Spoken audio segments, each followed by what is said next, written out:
Good evening. The time is now 7:03. We are now out of executive session, and we are back into open session. We call this meeting to order. I would like to read a statement pursuant to the Freedom of Information Act FOIA. The public will be provided access to the live stream of the meeting via the district's website, www.richland1.org. Also, be advised that I've been in conversation with the superintendent about a discussion as it relates to reopening board meetings for those that wish to attend face-to-face. We will be moving forward in the process of reopening the board meetings in 2022. This will be done according to CDC and DHEC guidelines. With that in mind, we will continue to monitor the new variant as well as COVID cases within the Midlands. Our first order of business is 6.01, which is the invocation, presented by Commissioner Lomanak. Thank you, Chairman Bishop. We come here to do the business of our communities on behalf of all the students and families in Richland 1. As we gather, we are reminded that in our differences, there is great strength. We do not all think the same way or believe the same things. Yet when we work together to move our community forward in a spirit of mutual respect and common decency, we showcase what is best about our communities. To be sure, we do not agree about everything, and we often feel fiercely protective of what we do believe. But there is one thing on which we all agree. Every student, every family, and every Richland 1 teacher and employee deserves the integrity and dedication that this board can bring to bear on the issues before us. Thank you, Chairman Bishop. Thank you. Thank you for the invocation, and thank you for what you do in the community as well as Richland County. We are now down to item 6.02, which is the agenda adoption. What's the pleasure of the board? Move for approval. Second. It's been moved by Commissioner Harris, second by Commissioner Myers. Seeing no question or discussion, we'll now cast our vote. All those in favor?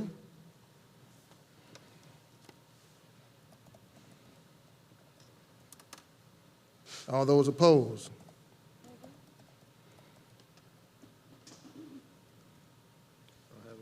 Mine just popped up. Oh, just popped up. Mm-hmm.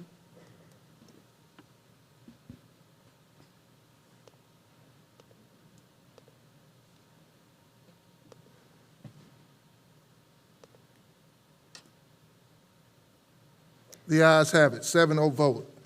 Please be advised that all 7 commissioners are in attendance tonight. We now move down to item 6.03. We're going to have the assistance of Commissioner Lomanak. I would like to read the school board spotlight. School board spotlight, December 14th, 2021. Richland 1 and a member of the district's facility services team have been recognized at the state level for outstanding energy-saving initiatives. Stacy Washington from the State South Carolina Energy Office will tell us more about the awards and make the presentation.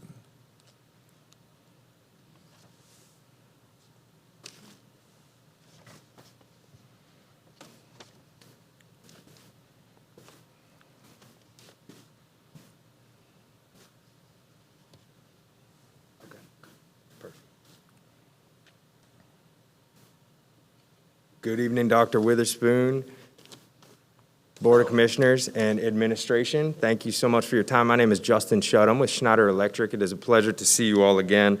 Just briefly wanted to give you all an update on the project as it stands today. This award is a result of a 2-part project, a comprehensive energy management program that Richland 1 has been developing with the Schneider Electric team for quite some time. Part 1 was focused around reducing your utility consumption as much as possible in the form of implementing demand-side efficiencies. The way we did that was by implementing technology and infrastructure renovations to 15 specific sites throughout the district, resulting in enhanced learning environments, a healthier indoor air quality throughout those schools. Part 2 looked at increasing the supply side with the implementation of nearly 9 megawatts of renewable solar power.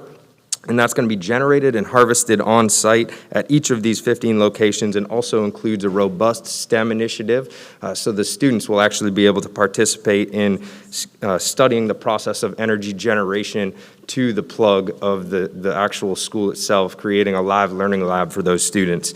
The results of this program are guaranteed return on investment in the tune of nearly $60 million that goes back to the school district, and this is guaranteed utility savings. Because of this massive savings, as well as the significant reduction in your utility consumption, the district has been the recipient of several accolades, and we applaud your efforts for this very transformational initiative that you all have taken on. And I'd like to welcome from the State Energy Office, Ms. Stacy Washington, to present the award to the district. Good evening, everyone. After hearing about this great project, it's no wonder that they received this recognition from the Association of South Carolina Energy Managers. Each year, we recognize a project and manager of the year. And this year, in 2021, we'd like to recognize Richland County School District 1 for Energy Project of the Year.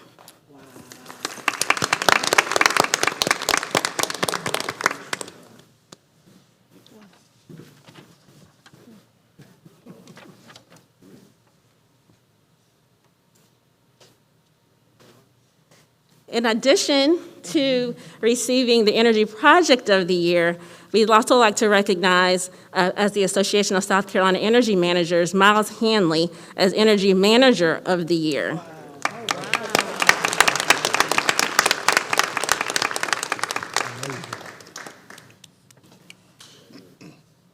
Miles has worked tirelessly to make sure that the school district is reducing their energy use and has implemented many projects to energy conservation measures to reduce energy consumption on the district level, and we'd like to recognize him for that.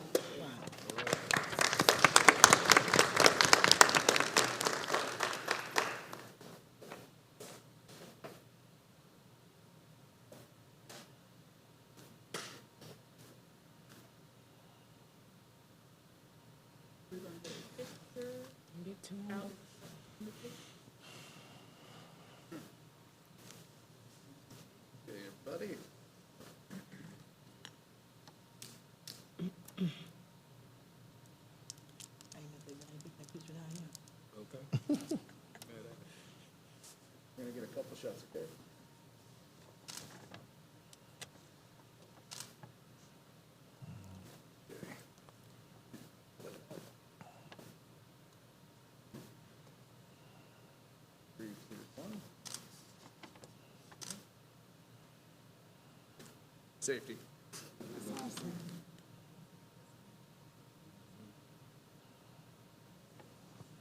Thank you.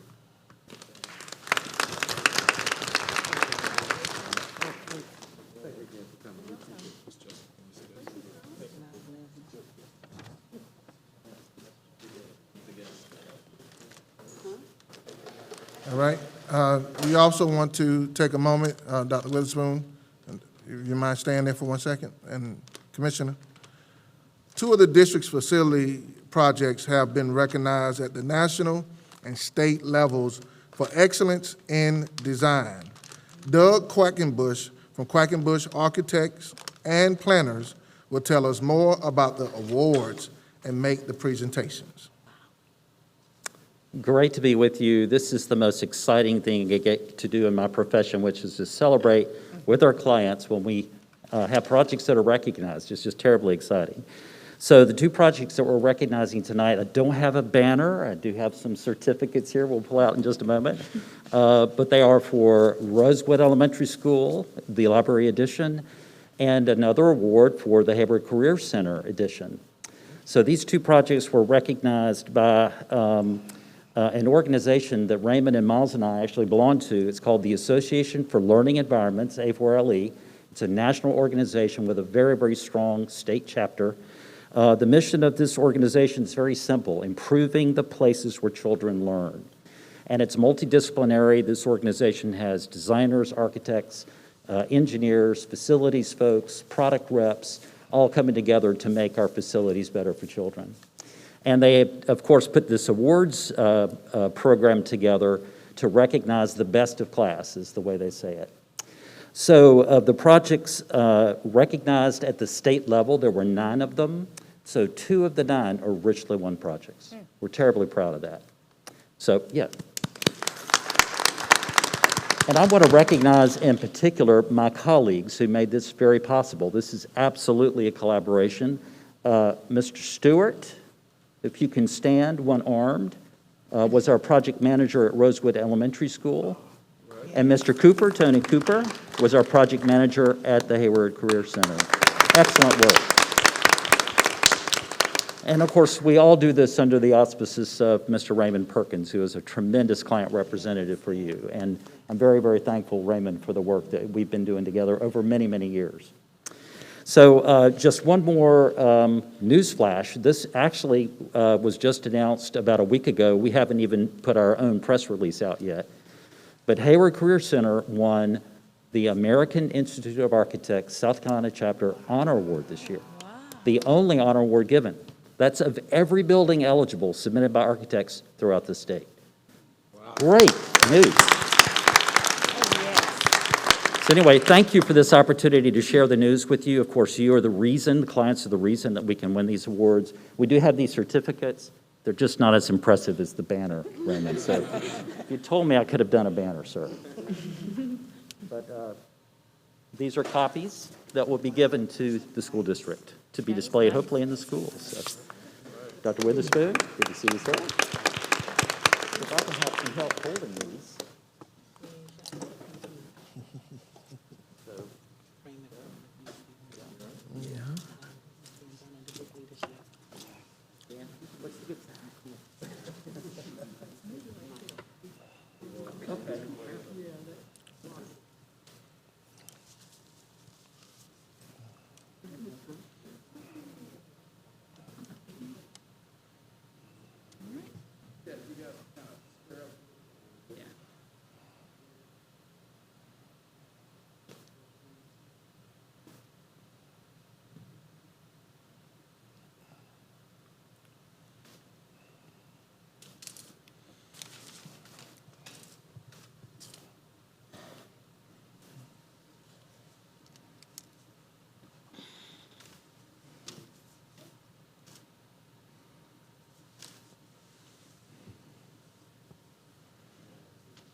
Let's give our leadership another round of applause for those award-winning acknowledgements. All right. As we look at what may be happening in the classroom as far as academics, it is also just as equally important that we offer top-of-the-line facilities for our students to learn in. So we thank everyone who was involved in making sure that we are providing award-winning facilities to our students as we continuously transform their lives through the power of education. Dr. Witherspoon, would you like to add anything? Yeah, thank you, Mr. Chair. I certainly want to echo your sentiments on the levels of facilities that we want to provide for our students, but this starts certainly with the vision and mission of this board in terms of supporting through allocation of funds. That's right. To move the projects forward that we have are recognizing this evening. So thank you all to that, and certainly thank you to our facility staff for working to bring that vision, if you will, to fruition, working with architects and others. And Mr. Hanley, I know for many of years, has spent a lot of time around energy and so forth. We appreciate his efforts, Ms. Perkins, and the shop, but this recognition is certainly, as you indicated, a means of displaying that we do value certainly our students, and we value the facilities that our students are in for those options and opportunities. Thank you, Mr. Chair. All right, thank you, Dr. Witherspoon. We now move down to item 6.04, which is public participation. Public participation is offered as a privilege and opportunity for our public to comment on items concerning the district. What we do ask is that when public participation is submitted, that they do not reference, they refrain from referencing employees' names, schools, et cetera. If that is the case, that comment cannot be read in during public participation. We do have some public participation tonight, and be advised that we will respond to them within 7 to 10 business days.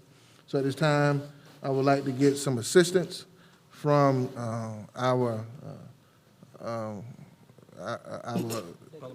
Eva Wilson. I was going to give her some more accolades. She is our executive assistant, but she is such a great help to this board. Mrs. Eva Wilson. Thank you, Chairman Bishop. Tonight we have 6 submissions, and I will start with the first one. It's from Ms. Felicia Amlett. Good evening. I am submitting this letter to ask for the ombudsman. We haven't had one for a couple years. Parents don't have any resource in the system or online to get help when they need it. The phone line in the system is very poor. I have been reaching out for weeks, but my ongoing problems, no return calls. As a parent, I have talked to all parties that I need to talk to. No one is returning my phone calls. This new phone system is very poor, goes straight to voicemail, and you can call, no one ever picks up. The system is just poor. You're talking to the operator constantly, never get a live person. I gave dates and times about all of my concerns.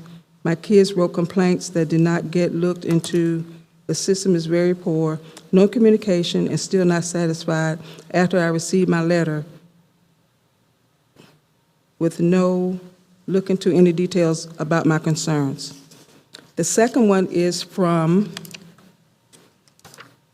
Nick Alton.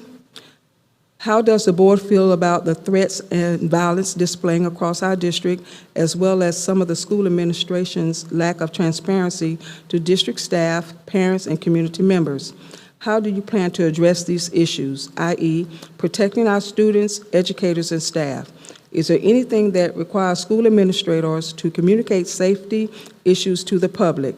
It seems as if we hear about and see a lot of incidents from social media before we hear about them from the school, the district, and the media. Sometimes we won't hear anything at all, but see videos on social media.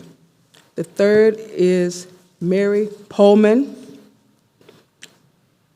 I'd ask for you to please reconsider the mask policy for the school district. My 3 children are growing ever more wearisome of wearing masks all day long. Masks have never been as effective as we all wish they would be, and no notable effects are guaranteed other than virtue signaling. Studies have shown the seasonal pattern of this virus and that mask mandates do not prevent community spread. Given that the City of Columbia has dropped their mask mandate in November, it is past time for the school district to do so as well. The kids are not safer being in mask all day, and the choice should have been given back to the parents whether or not their children benefit from them. Please add this item to your next meeting agenda, as next semester should be mask optional. Elizabeth Thabo, I hope I'm pronouncing that correctly. 2 times this year, my child's class has received chicken that is uncooked. This is a common problem across the district. The food preparation needs to return to the individual school cafeteria. Please investigate what is going on at the central kitchen and return the food prep to the individual schools to increase accountability and safety of food. Sheldon Henry. I believe it is unfair no one from District 6 has served a board chair in the last 10 years. White people are not devils and shouldn't be excluded from this position just because there has been a black majority governing this district with absolute power for over 25 years now. Cheryl Nobles, when is the school district going to drop the mask mandate? COVID and Richland School District 1 schools are at an all-time low.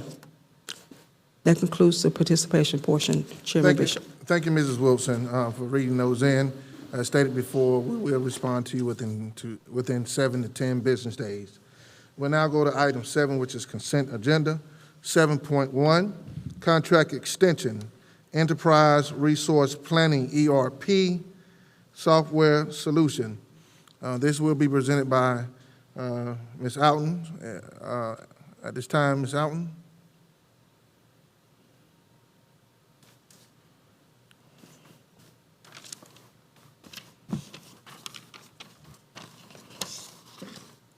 Mr. Chair, members of the board, Dr. Witherspoon, the administration is requesting contract extension to Tyler Technologies to provide ERP software solution, Munis. The administration so recommends. You heard the recommendation of the administration. What's the pleasure of the board? Move for approval. Second. It's been moved by Commissioner Harris, second by Commissioner Tamika Myers. Any question or discussion? Commissioner King? Thank you, Chairman Bishop.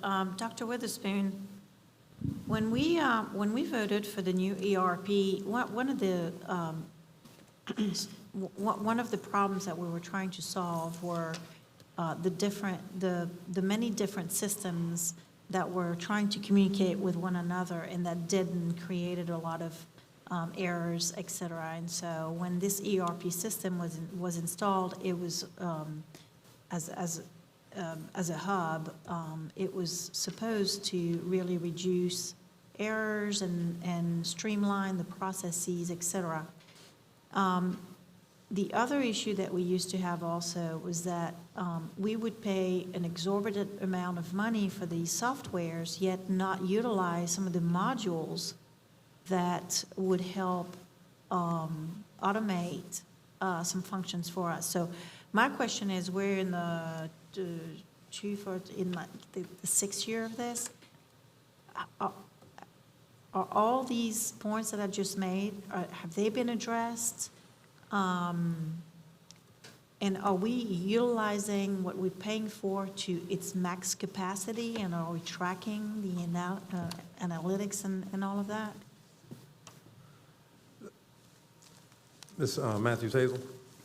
Ms. King, can you hear me? Yes. Okay. Well, we are utilizing most of the major modules for Munis.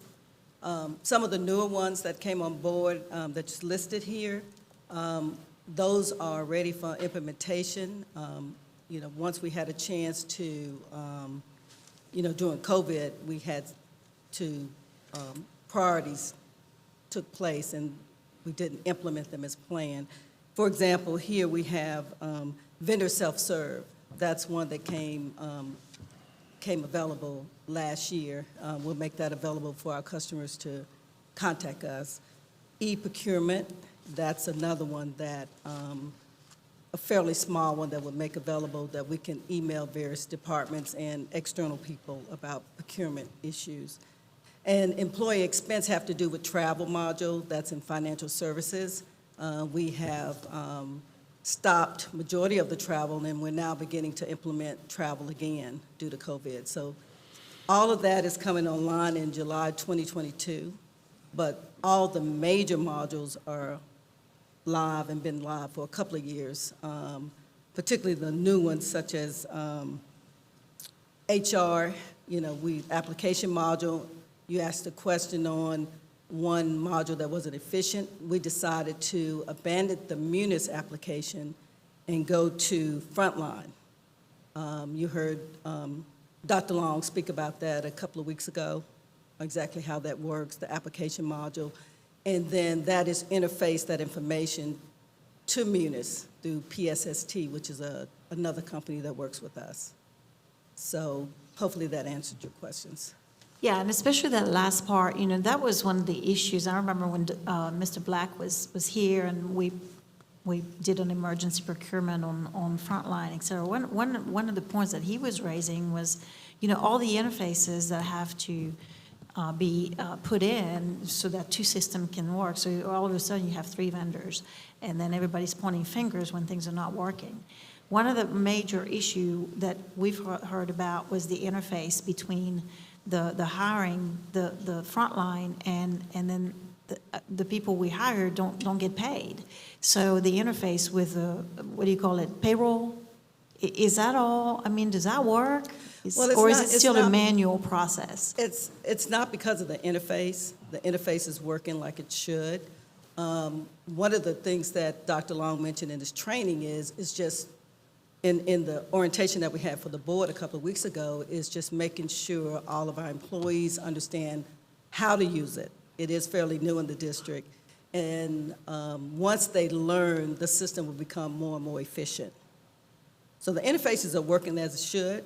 It's just making sure our employees, to make them more knowledgeable through training, to make sure they understand how the process works. Even, do the employees have anything to do with payroll? Absolutely. From the beginning, if they apply for a part-time job, it starts with the employee and the supervisor applying for a job, and that happens all the way through the system until they get paid. Okay. And a lot of that, like I said before, was touched on a couple of weeks ago when we walked you through that process. Okay, so the renewal of this is just the main Munis component. Yes, this has nothing to do with Frontline. These are just the major modules that we have under the Munis, Okay. Tyler Munis. All right, thank you. All right, thank you. Seeing no other further discussion or question, we'll now cast our vote.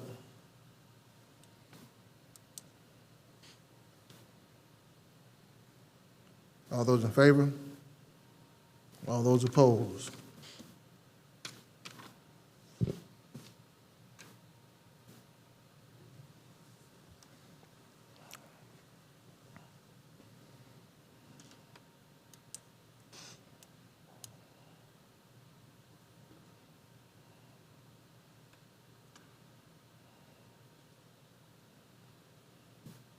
It is a 7-0 vote. The ayes have it.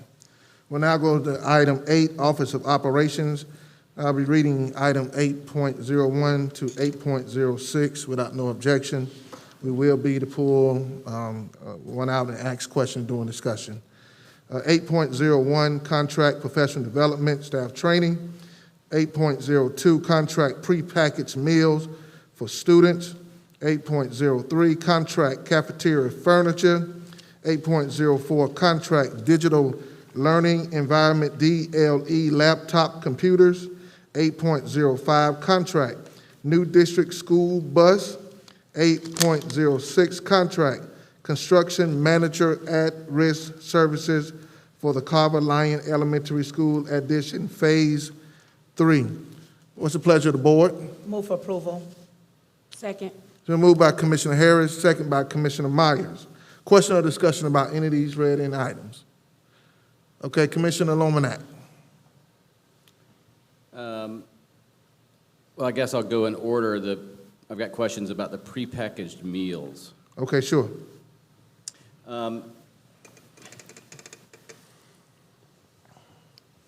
So I just want to make sure I'm clear, because there was some back and forth before Thanksgiving about this issue as well. How are we informed by the USDA that they will or will not cover holiday or weekend meals? Good evening. With USDA, this past year and a half has been really very crazy. And so this year for 21-22 school year, USDA has, they're transitioning all programs back to what we would consider a normal school year. And so right now we are operating under a program called the Seamless Summer Program, and it is similar to the National School Lunch Guidelines. Last year we were operating under the Summer Food Service Program, which is a little bit different. And therefore, the USDA informed us that under the Seamless Summer option, there is not a program that allows for emergency meals to be served for scheduled breaks. However, if there's an emergency situation, then they will be able to implement emergency-type meals for Seamless Summer.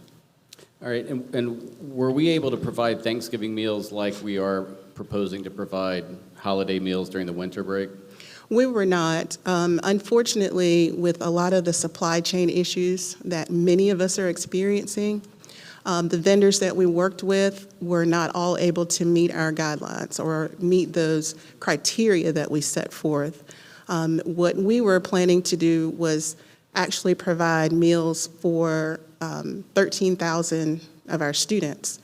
And the timeline in terms of when we would receive those meals, you have to have adequate storage, you have to turn those meals around and get them out to schools and so forth. It was just simply not enough time based on some of the options that many of the vendors presented to us. And do you know when we began that process of identifying these vendors for both Thanksgiving and the winter break to provide these meals? They began, we started having discussions with many of the vendors for emergency type of purposes back in August. We were introduced to one vendor, and when it became a reality that we would like to pursue having meals served during our winter breaks, we started talking with those vendors again, and many of them had other options, but however, for this particular district, we had really very specific criteria that we wanted to make sure that they all met. Okay, thank you so much. Welcome. Before you go, any other items, anyone want to question the same item on this agenda? I'll come back to you, okay, Commissioner Lomanak, for your other items. Thank you. Commissioner Harris, anything you want to ask about Thank you. 8.02? I actually did not have a question, I actually had a comment. Okay. And I wanted to thank Ms. Dixon for bringing in the boxes and allowing the board to see what our children would be taking home. I really appreciate that because I think that is very important. Unfortunately, we were not able to get what we wanted done in time enough for Thanksgiving, but the longer break, Christmas break, thank God we're able to provide it with the vote.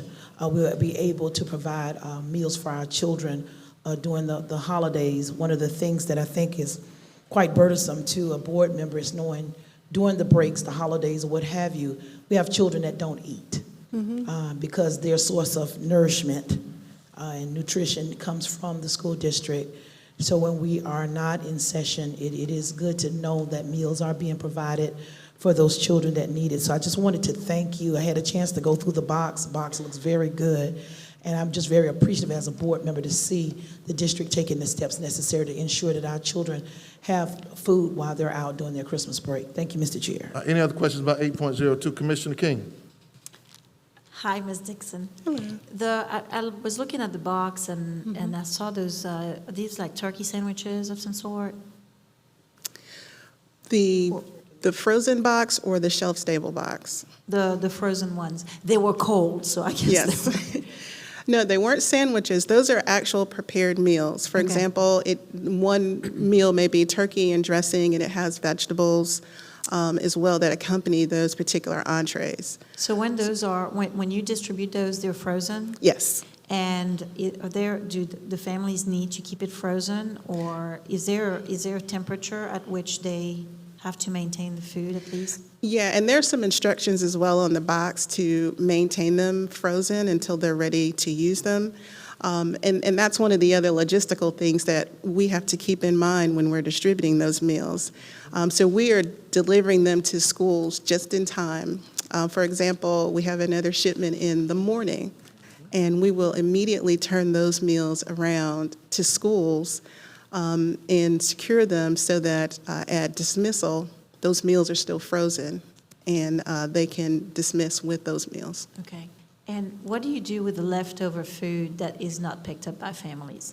Yes, we have a plan in place. I've talked with Tony Kelly Campbell, and after the break, we're going to put a plan together in terms of how we will utilize those meals for families that are in need. Oftentimes, I get telephone calls from various schools or social work services to provide meals, and unfortunately, under USDA, I cannot just provide those meals. And so the meals, if we have any left over, that is the plan, to be able to utilize those meals for emergency type of purposes. We had a fire here recently. I don't know if they're Richland 1 students, but that would be a perfect example for being able to provide those meals for families that are in need. So I know this is kind of the weed stuff, but I mean, it would be a logical question. So you distribute the meals while the kids are like on the last day of school or something like that. Do you stay open for a couple of days? And for the emergency purposes, let's say it's December 29th, do you have somebody that can respond to those emergencies if you've got inventory left? Well, I'm always available. I don't know if you've ever tried to call, but we do. We do have processes in place, and I also want to encourage everyone to utilize our feedback line, because we do check those messages as well, and respond timely. But I'm speaking more to those families that do come through our social work services or through our parent engagement team. Or a school may identify a particular family that may be in need. I'm speaking more in terms of that. We do have our central kitchen facility where we can house those items and keep them secured for a longer period of time so that they can be used as needed. Thank you. You're All right. welcome. And no other questions about 8.02? Commissioner Lomanak, your next item. 8.04, the digital learning environment. I just have maybe it's my misunderstanding. I've just got a question about the math.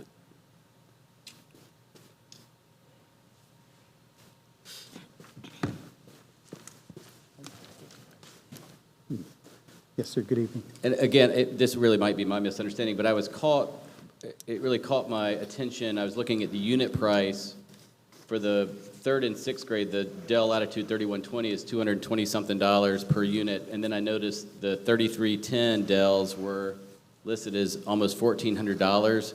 So that caught my attention, and I realized I can't seem to make the math work out when I look at quantity, unit price, and total for each of those rows. And I don't know if there's an explanation, or maybe it's just a typo that we need to fix. I believe that is a typo. I can get the corrected numbers to you. That would be great.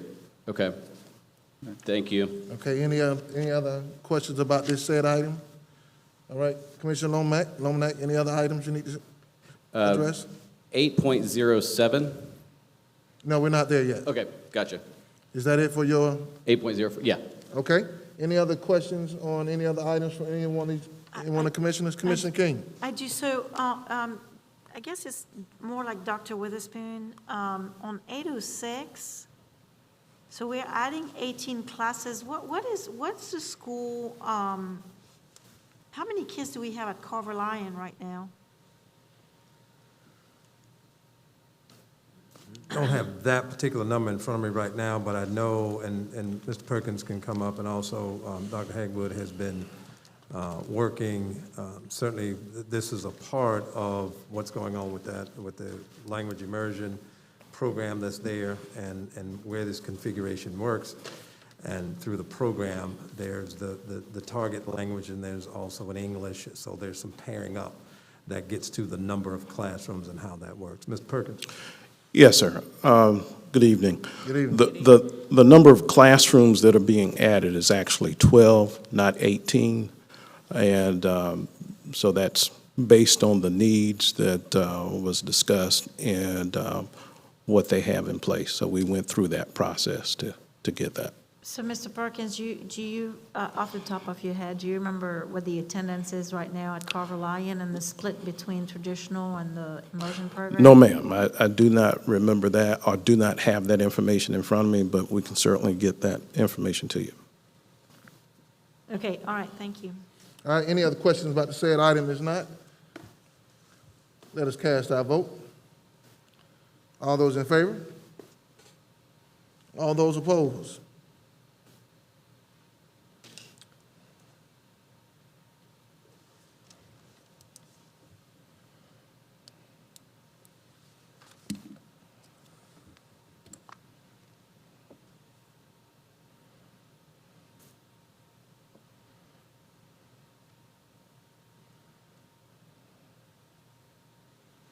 It is a 7-0 vote. The ayes have it.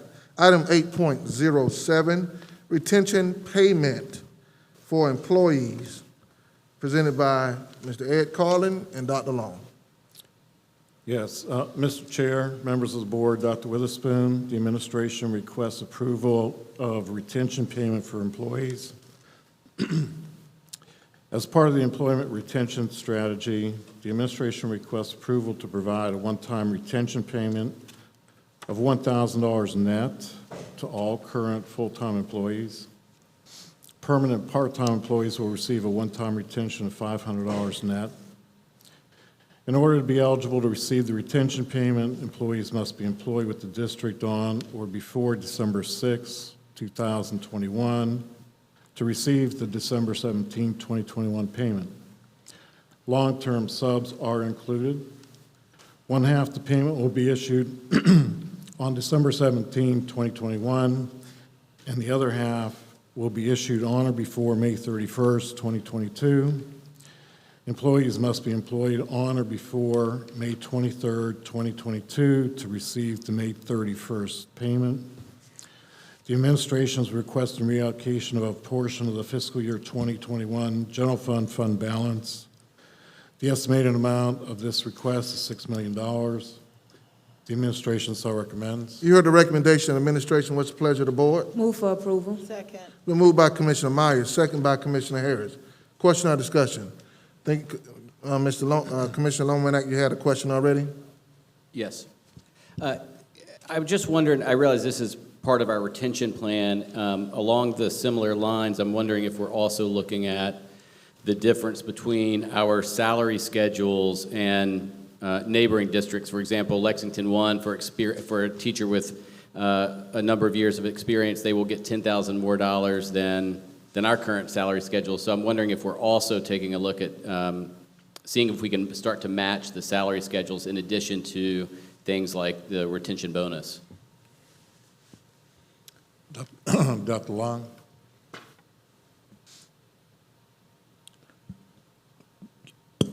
Yes, that is one of the things we're considering doing. Yeah, because we've got some other spots where we're kind of out of balance with our salary table. Okay, thank you. All right, I saw Commissioner Harris' hand, then I got Commissioner King. Thank you, Mr. Chair. One of the questions, Mr. Carlin, this is an estimated amount. Is this the estimated amount for just the December payment, or is December and the May? December and May. Okay. Where will that leave our fund balance? That would, we have a one-time amount above the 8.5% of $34 million, and that would take us down about $28 million. To what which now? is about 28 Okay. million, which is about the same as the 8.5%. Okay. All right, thank you. Thank you, Mr. Chair. All right, Commissioner King, then Commissioner Devine.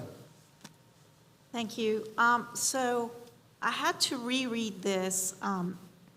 Obviously, I'm a huge supporter of retaining and attracting people. That's crucial. But as I read this, Dr. Long and Dr. Witherspoon, the more I read it and the less I see that it is really a targeted retention and recruitment strategy, because this applies to all employees. Is that right? All employees? Yes. So you, Dr. Long, are included in that, is that right? Excuse me, I didn't hear you. This $1,000, It applies to all employees. like you Yes. and the All employees. superintendent, Not the superintendent. Not the superintendent. No. not the No, superintendent? ma'am. No, ma'am. He's on a separate contract, remember? But all administrators? So apart from the superintendent, all employees? And that's what I'm trying to reconcile is if we're really targeting, I mean, we know that we're really hurting from in recruiting teachers. So we know we need to do pouring some money into attracting teachers. We have our custodians, that's a huge issue, our bus drivers, even our student nutrition people. I mean, we know the areas where we're hurting, I'm not sure that at the district level, I haven't heard that that was an issue. And so, do you know what the amount it would be for really all those professions, the teachers and the bus drivers and the custodians and all the areas that are where we're really having an issue retaining and recruiting versus what will go to administrators in the district office employees, where they're. Mr. Chair. Dr. Witherspoon. Thank you. The vast majority of employees in the district are in the other than district office administrators, the vast majority. And what this is an attempt to do, we know districts all over the state, districts all over the country, given the time that we have, and we will be presenting recruitment and retention efforts and plan early in next calendar year. But what districts all over have been doing in terms of these types of incentives is to look at, again, all employees. And just saying, well, and this is, and as was just mentioned in terms of salary schedules and so forth, being competitive, especially at the upper end or what have you, we always look at that. And this is where this piece is. We know, our neighboring districts and certainly across the state, as they've looked at this, it's been, recruitment intention, but also across the board, if you, the work and stressors and that type of thing. So this is the approach for this particular item, as others have done. Okay, well, I guess the way I see it is this is really a bonus for all employees. But I really, really want to concentrate on we know that there's some very specific jobs that we have to put in all of our efforts on retention and recruitment. So that's not it, because this is across the board. So, and this is where I struggle a little bit, because, if we're really not struggling to find administrators, and you tell me, out of this $6 million, $4 million or $5 million is going to go to really the people that we want to recruit, the teachers, all the professions that I listed.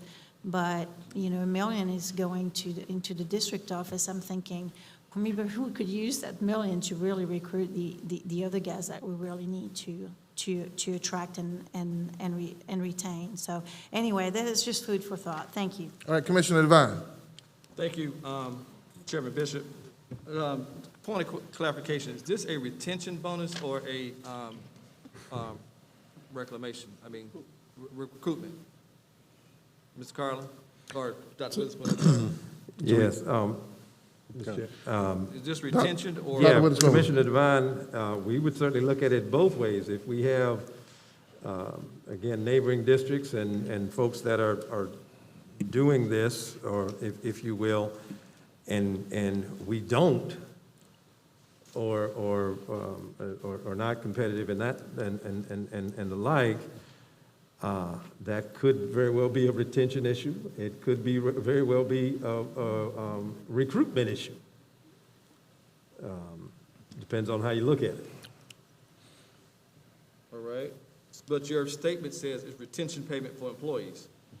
So to me, it's a retention payment, which means to retain or to maintain what you currently have. That would be correct. Okay. So my point being, everybody contributes to the success of the organization.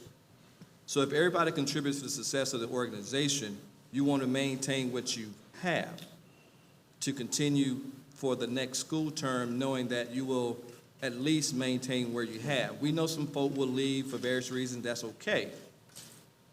And we know we already have a retention a recruiting bonus for bus drivers.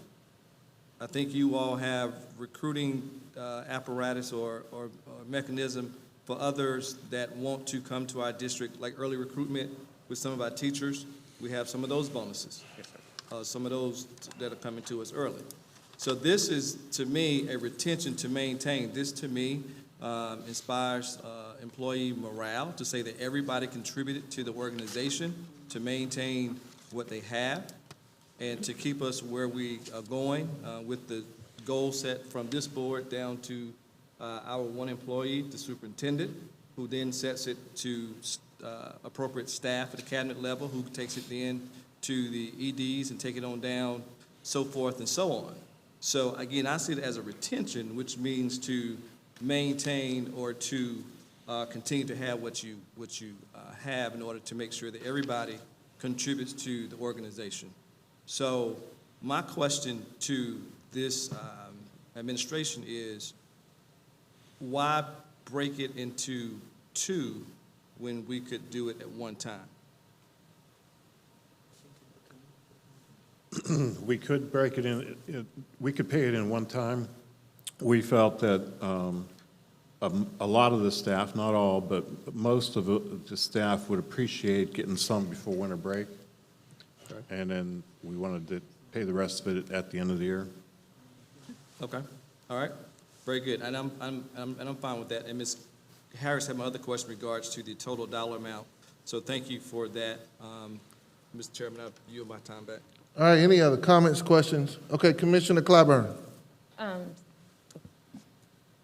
So my question, I don't know if this will be directed towards Dr. Long or not, but Commissioner King brought up the point of the $1,000 being also attributed to a position like yours. What is, do we have the number, and I'm sure we do have the number, but what is the number of administrators in your position, across the board, across the district? Do we have that particular number? There are these folks sitting here. Okay, so that'll be about 10 or? 1, 2, 3. I mean, if you're, depending on the level, Commissioner Clyburn, we have the chiefs of department heads, there's some executive directors. You see, if you're talking about that level, most of them are here as a part of this meeting. Okay, so I'll be generous and say that'll be about $15,000, if we were just to up it. Somewhere in there without writing down every one, but to your point, yes, ma'am, in terms of, as I said earlier, the vast majority of this is other than. Okay, now I just wanted to, Right. I knew it was going to be that low. I just wanted to kind of bring that up to a point, because I didn't want the public or anyone to, leave this meeting thinking $1 million or even $100,000 was going to be going towards top-level, administrators. So, that can be misunderstood in that way, but maybe you weren't trying to make that point. I just wanted to make that clear to, the public, but thank you. Thank you, Commissioner Clyburn. Commissioner Harris. Thank you, Mr. Chair, and I'll just be real brief. Just to echo the sentiments of what Mr. Devine stated earlier, this is a retention bonus to retain who we have. And I wouldn't give it a second thought to slight any member of this team on an opportunity to receive a bonus of retention, that you've been here with us, you've stuck with us, and we honor that through this retention bonus, and we're going to make sure that everyone receives that. We can't look at anyone's position, whether it's in an office setting or whether it's the troopers that's in the cafeteria monitoring students. Everybody plays a part. Who are we to say that the eyes are less important than the knees, or the knees are less important than the toes? Lose a toe and you won't even have a balance. We have to make sure that we incentivize all of our employees, because I can tell you this, a statement that I've made a whole lot, and I'll use the bus drivers. Let the bus drivers decide not to come to work. You have no students to teach.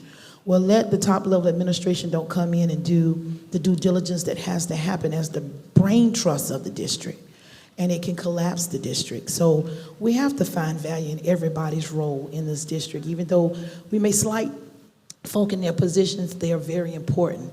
So just echoing the sentiments of what Mr. Devine said earlier, this is small.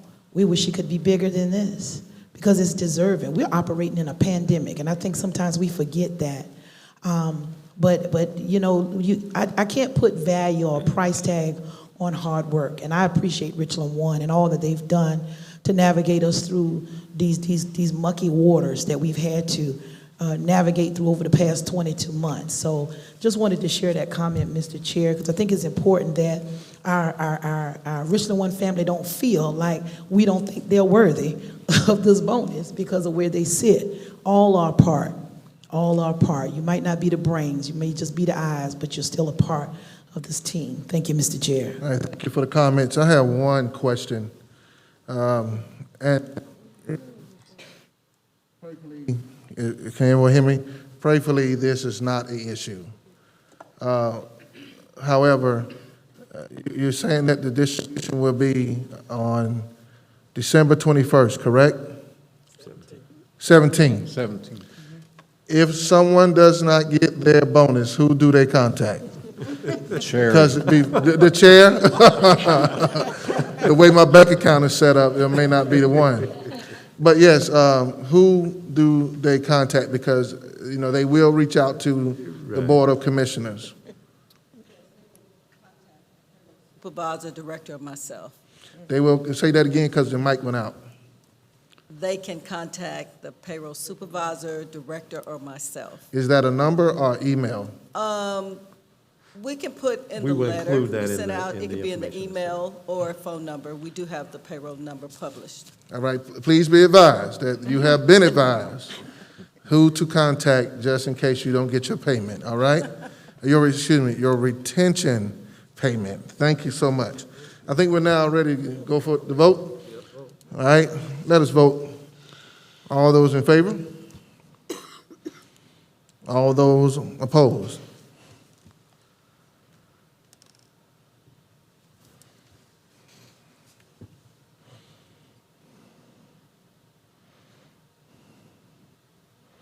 It is a 7-0 vote. The ayes have it. Thank you, Richland One.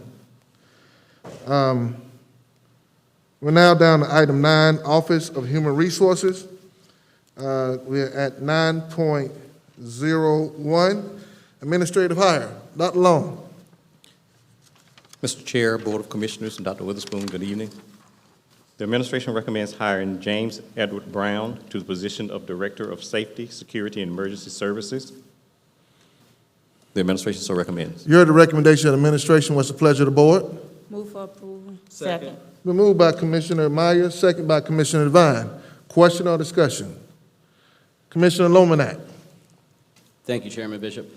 Dr. Long, I've got some questions, partly because this is my first involvement with hiring a director, but also I think there's just some general information I think the public should probably know as well. Obviously, this is an important position today, probably more than ever. When was this job originally posted? In December of 2019. All right, and how many applicants applied for the job? 159. And how many were interviewed? I don't remember how many were interviewed. And was the posting of this job announcement ever pulled? No. So it was left open from 2019 until when? It's still open now. Okay. And when you interview folks, is there a particular panel? Is it the same folks that interview all the candidates? For this position, it was. And is there some sort of rating scale or something that the interviewers maintain? They use a rating scale. And is there a way for those notes and ratings to be provided to us, since we obviously aren't part of the interview process? I don't know if that's something that should be provided to you. because that could create some issues. What type of issues? Well, you're getting into the operations of the school district when you get into hiring and reviewing interview notes. Well, so is the person that you're recommending we hired, did he score the highest on these rating scales? That's the person who is the best qualified person. But did he, before you, yes, he scored the highest. He did on score the round. highest? Yes. And is there a reason, I mean, I realize that you don't want us to get involved in the weeds too much in operations, but we're being asked to approve the hire of the Director of Security and Safety of the district, and the only thing we've been provided is a CV that he obviously prepared. That's it. So, I mean, you're just asking us to rubber stamp your request. I mean, we don't have any other information. Well, you don't get any other information for anyone else that we hire as administrators. You don't get that much of information for when we hire teachers.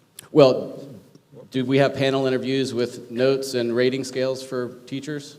Yes, they do have panel interviews for some of them, and some of them the principal interviews on their own. Do you provide them rating scales that they turn in? They have rating scales. They have to do interview notes also. I think it'd be great for us to have those too when we're asked to hire teachers. I've never seen those. I certainly didn't have a rating scale when I interviewed teachers along with principals. But there is a little bit of a difference, right, between hiring teachers, especially when we have 83 vacancies, and hiring the Director of Security and Safety, where we've interviewed, you don't know how many people or can't remember, but we obviously interviewed more than just him, and there are notes, and yet all we've been provided the CV. I will say that I knew more about the Hall of Fame inductees before they were inducted than I do about this proposed hire. And that's concerning. Commissioner Lomanak, please allow Dr. Witherspoon to respond to some of your inquiries. Yeah, thank you, Commissioner Bishop, Chairman Bishop. This is the same process that is used at the administrative level that we've been exercising and the districts exercise historically and traditionally, whether it's the safety and security position or any other administrative position. So we work that process, provide the recommendation to the board at this particular juncture. And again, across, whether it's any position, safety and security, what have you, other positions as well. Well, I guess we're being asked to be involved and vote. We're going to get emails if the person turns out to not be very good, and we're going to get blamed just as much as anybody else, and yet we don't have any information to really go on other than a CV. That is the definition of a rubber stamp. And I think while the board does not need to get involved and be present for the interviews and get involved in the day-to-day operations of the school, there's a big difference between that and us being provided a CV, and that's it. We don't get CVs of any of the other candidates. We don't have any comparisons. I have no idea what this director's philosophy is about law enforcement in schools, the role of mental health counselors in security and safety of schools, any of that.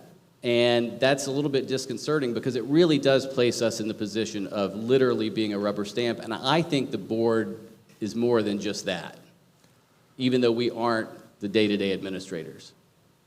So, I would actually move that we delay this vote so that we can be provided some more information about the other candidates, or at least more information about this candidate's beliefs about security and safety, and some of his answers to the interviews. So I would move that we delay this vote until we can get that information. I'll second. Okay, it's been moved by Commissioner Lomanak to delay the vote, second by Commissioner King. Question or discussion about this motion? Commissioner Harris and Commissioner Devine. Thank you, Mr. Chair. And I've got a few questions because it's interesting. Dr. Long, when we hire, and I'm gonna call out some positions, EDs, chief of staff, Chief of Teaching and Learning, Research. Research, Accountability. Do you give interview notes to the board? First of all, I don't want the notes, but do you give us the notes? No, ma'am. Okay. Did you provide the board with the resume of this candidate Yes, ma'am. that showed us, what, close to 20 years as a director of security in various school districts, very similar to ours? Did you not provide that for us? Yes, ma'am, you have the resume. Okay. I'm a yield right now, because the question that I have is the delaying of a vote to get notes. I don't want notes. You all are making a recommendation to the board because it is your responsibility to do all the trench work. I don't do the trench work. You come to me and you provide to me as a board member who you feel is the most capable, most experienced, most trained, maybe most suitable, I don't know, candidate for Richland 1. Is that what you've provided for us today? Yes, ma'am. That's all I need. Thank you, Mr. Chair. Commissioner Devine. Thank you, Mr. Chair. I've too been on this board for quite some time, hired many people. Let me be clear. I don't rubber stamp anything from this district, okay? Never have, never will. Now, if I have questions in committee, I will ask, or I will ask the superintendent questions. Our job tonight is to vote up or vote down the judgment of the administration. School Boarding 101, you learn that when you go to training. No disrespect to my colleague, Mr. Lomanak, but when you go and you get the training, you will understand that. So either we can vote it up or we vote it down. But there has to be some trust between the school board and the administration. We have to respect the judgment of the administration. Ms. Harris has said it clearly. We've voted on many other positions in this district. Never had notes. We've gotten the same information for 13 years that I've been on the board. We got a curriculum vitae, or we got a resume for that particular person. And we trust the judgment of our administration. Now, we have one employee, the superintendent. We have to hold him accountable to ensure that these persons do their jobs on a daily basis. And whatever criteria that the board sets, not individuals, but that the board sets to hold the superintendent accountable, that's what we must do.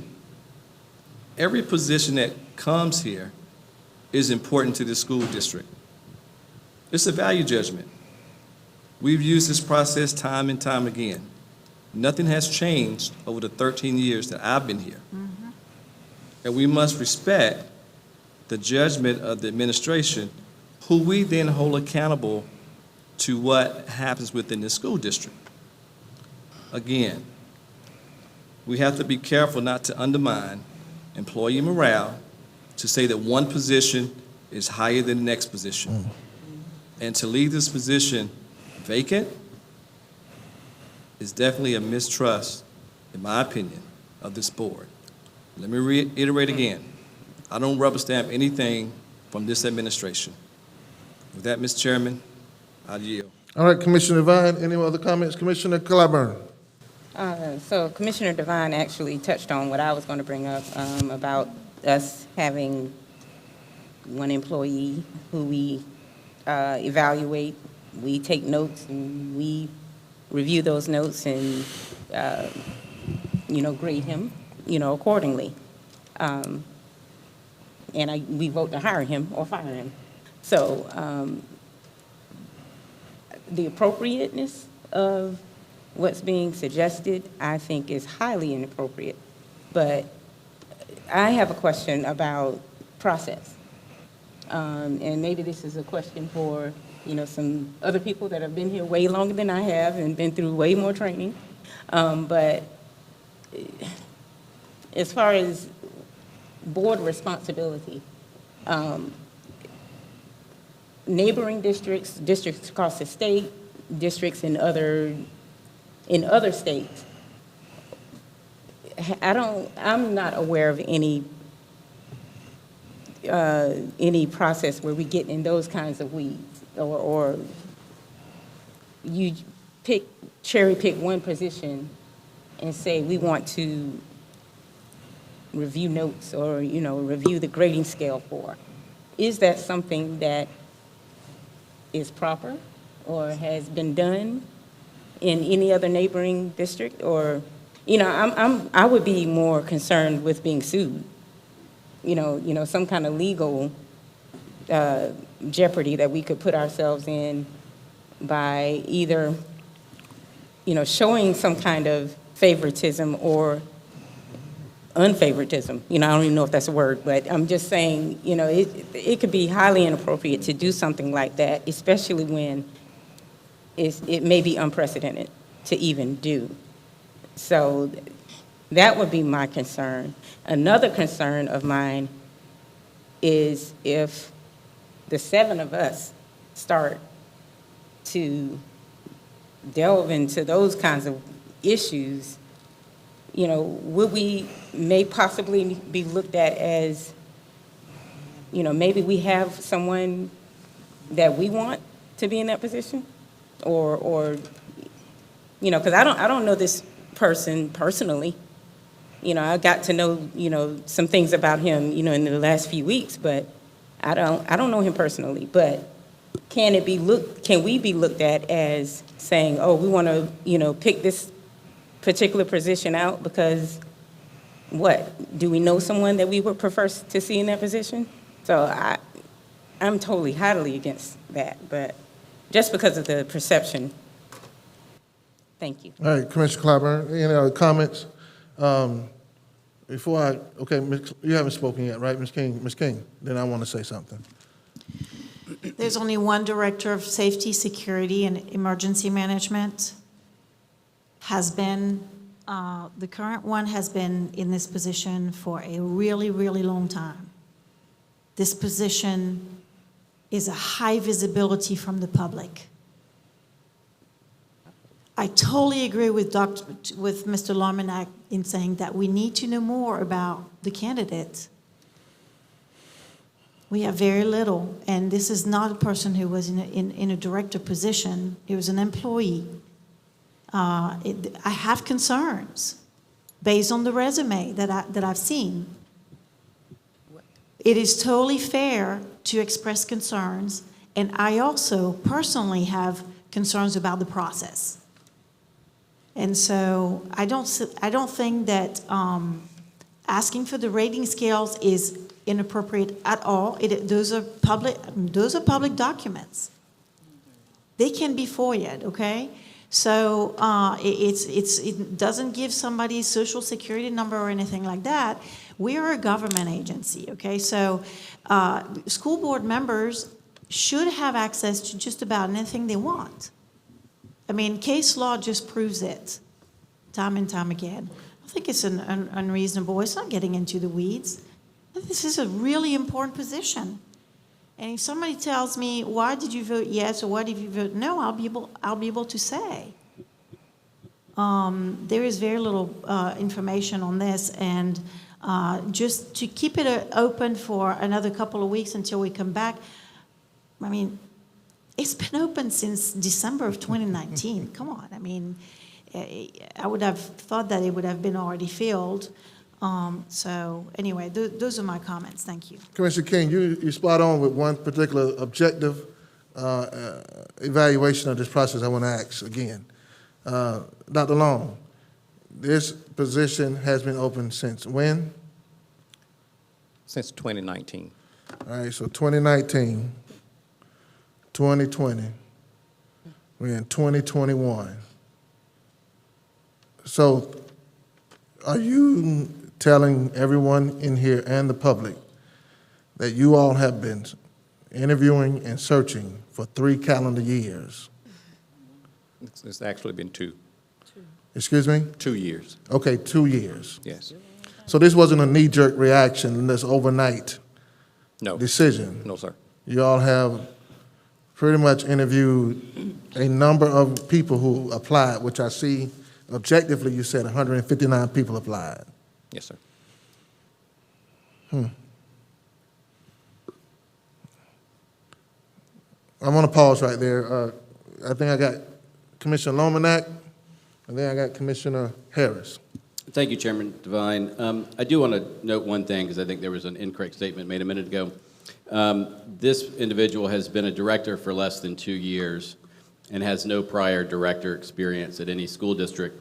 And I do want to say, I do take the school board role seriously, and because I am new, I have been reading. And even before I go to the state-mandated conference in February to learn about my role, I've been reading our policies, and here's one of them. It's on the Richland One website. The board has final authority within the law of the operation of the schools. No section of these policies and procedures may be construed to limit the statutory powers of the board to exercise its own judgment. I think we deserve more information about this individual. I think that includes other panelists' recommendations based on their ratings. I think that's consistent with the policies and our role. I realize that others may differ, and that's part of the process, as people keep saying. But I disagree that us getting a CV and voting yes or no is a very informed decision, and anything other than a rubber stamp. Thank you, Chairman. All right, Commissioner Lomanak. Commissioner Harris. Thank you, Mr. Chair. Maybe brief. The hiring of personnel follows laws. Am I correct, Dr. Long? Yes, ma'am. A lot of those laws supersede the authority and the power of the board. We have to follow state, federal laws, et cetera. And we also have to protect the process in which we hire, because we have to be careful when a candidate has been identified, how we proceed from that point, correct? Yes, ma'am. For their protection as well. That's the one thing I wanted to say. Mr. Chair, I'm going to ask at this time that you clarify the vote on whether or not we suspend the vote, and then I'm going to ask that you call for the vote. The statement was, and the motion was a delay of the vote by Commissioner Lomanak, second by Commissioner King. It was a delay. That is the action on the table at this point. And now we need to, you have called for the vote? Yes. Okay, question. All those in favor? I'm sorry, Mr. Chair, calling for a vote needs You have to be second, sorry, right? Okay, it's been called for the vote. Is there a second? Second. It's been seconded by Commissioner Devine. Just go ahead. Yes, correct, right? Parliamentary rules? So we need to vote on the call for the vote. All right? on the motion. The motion to delay. Thank you all. Thank you for letting teamwork make the dream work. All those in favor? Aye. Aye. All those opposed? Aye. Or nay? So, Let's clarify that vote one more time. All those in favor? Aye. Aye. Mr. Bishop, excuse me. Who is that? She have it. That was for the previous. That's the previous. what's on the screen is for the original motion. Right. Yes. Right, so- We had the amended motion. So this one has to be To delay. delayed. What are we voting on right now? To The delay that Commissioner Lomanak person. motioned. To delay his vote. Right. No, no, no. Delay the vote of the new person. The Mr. Main motion was to hire, according to the recommendation of administration. Oh. Lomanak To delay. That's what's on. gave a motion to delay. So you want to do it electronically, is what you're saying? What I'm saying is the vote that Mr. Lomanak made. It is his Delay the motion. vote for more information. He made the motion, Ms. King seconded. Yes, ma'am. You all are voting. Yes, ma'am. You can do electronic. Thank you so much. We do it electronically. All right. A yea is in support of the motion by Commissioner Lomanak. A nay is in opposition. Okay. Okay, mine went away. Redo it. Can you call out by name, please? Right, there you go. Who voted which way, and I need to vote. All right, let's clarify the vote. All those in favor? Aye. That is Robert Lomanak. That is Beatrice King. All those in opposition of delaying it? Nay. Say nay. I got Nay. Angela Clyburn. I got Cheryl Harris, Jamie Devine, Tamika Myers, Aaron Bishop. That is a 5-2 vote. Motion fails. back to the original motion. We can do this electronically.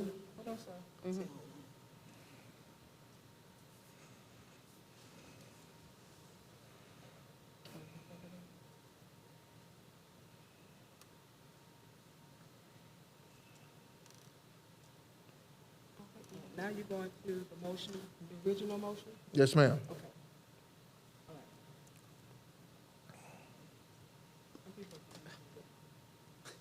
Mine just this. You can do electronic. We're doing it electronically. Mine disappeared on me. Okay,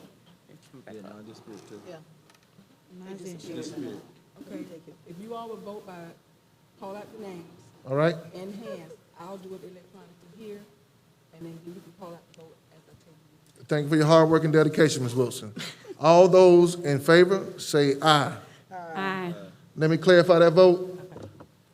Tamika Myers, Jamie Devine, Cheryl Hinton Harris, Angela Clyburn, Aaron Bishop. All those opposed? No. Commissioner King, Beatrice King, Robert Lomanak. That is a 5-2 vote. The ayes have it. Thank you for the process. Okay, Dr. Long, we're at 9.02, hiring of personnel. The administration recommends hiring the teachers on the attached list for the 2021-2022 year. There are 4 teachers listed, and for the 2022-2023 year, there's 1 teacher. The administration so recommends. You heard the recommendation of the administration. What's the pleasure of the board? Move for approval. Second. It's been moved by Commissioner Myers, second by Commissioner Harris. Question or discussion? Seeing none, hearing none, we'll now cast our vote.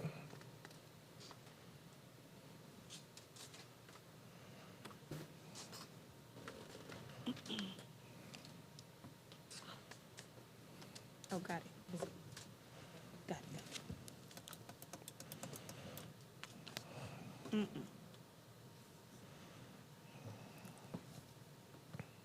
Chairman Bishop? Someone, I'm yes. I'm getting a different vote on my screen. You want to qualify your vote? What is your vote? Yes. You got a yes from Robert Lomanak. So, Ms. King is out. I just say that because I'm getting a 10.02 vote on my screen. I also received the same thing. Okay. All right, you want to do it manually for this one?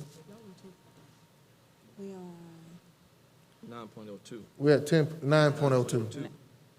That's right. What's on my screen is 10.02. That's why. Yes, sir. Technology, isn't that something? Okay. The hiring of personnel, motion was made by Ms. Myers, Yes. Second by Commissioner Harris. Commissioner Harris. So what do y'all have now? Yes, that's correct. Okay. Okay, this is it. Thank you. Does everybody have the right one now? Yes, ma'am.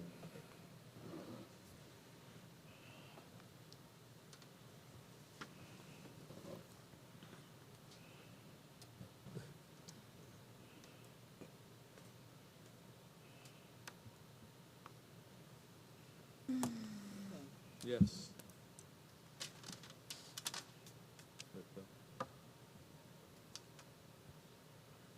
It is a 6-0 vote, and let it be known, 1 board member not present. All right, we're now going down to the office of the board, 10.01, 2021 Annual Comprehensive Financial Report, presented by Matthew Hazel. Good evening, Board Chair, Commissioners, Dr. Witherspoon. The administration is requesting your approval of the fiscal year ended 2021 Annual Comprehensive Financial Report. An executive summary of the annual report was presented to all 3 board committees last week. Malden Jenkins, the district external CPA firm, has reported an unmodified opinion or a clean audit opinion of the district financial statements. There were no material weaknesses in internal controls over major programs. and no instances of noncompliance which are material to the basic financial statement. Mrs. Arnett Evan is the District Project Director for the audit, and tonight we have Mrs. Taylor Harvey with Malden Jenkins CPA firm present tonight in case you have any questions of the auditors. The administration recommends approval. You heard the recommendation of administration. What's the pleasure of the board? Move approval. Second. It's been moved by Commissioner Harris, second by Commissioner Devine. Question or discussion about this item? Commissioner Devine. Thank you, Commissioner Bishop. Thank you, Ms. Matthews Hazel, for your report. Just a few questions, same ones that asked in committee meeting. Were there any findings or any corrections that need to be made to this audit for this year? I have the auditor, she will be able to answer that question more appropriately since they would have made the adjustments. Can you hear me? Yes. There were no issues this year, no findings, no concerns. All right. Do we have to make any significant audit entries before or during the audit? No, we did not. Right, and so just to be clear one more time, we did have a clean audit opinion, is that correct? That is correct. And Ms. Matthews Hazel, what year is this of receiving the Government Financial Award? We're in the 30-something year, 33rd? 33rd consecutive year. All right, thank you, Yes, thank sir. you, Mr. Chairman. All right, any other questions? Thank you. Seeing none, hearing none, we'll now cast our vote. All those in favor? All those opposed?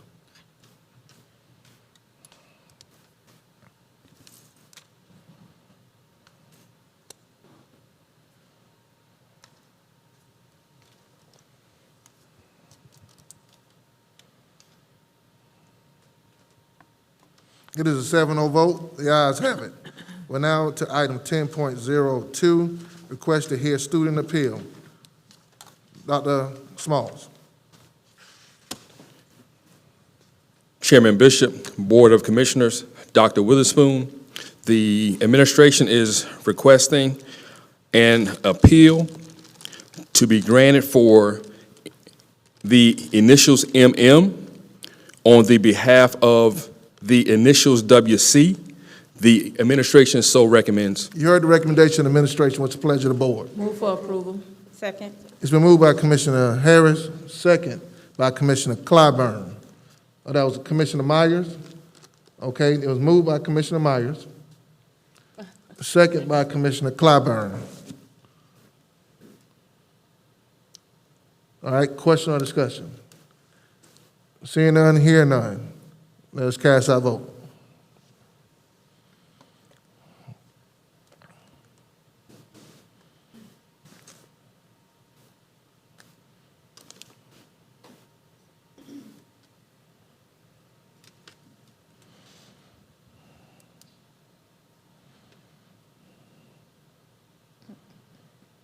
It is a 7-0 vote. The ayes have it. We're now at item 10.03, 2022 Legislative Platform, presented by Ms. Karen York. Thank you and good evening, Mr. Chair, members of the board, and Dr. Witherspoon.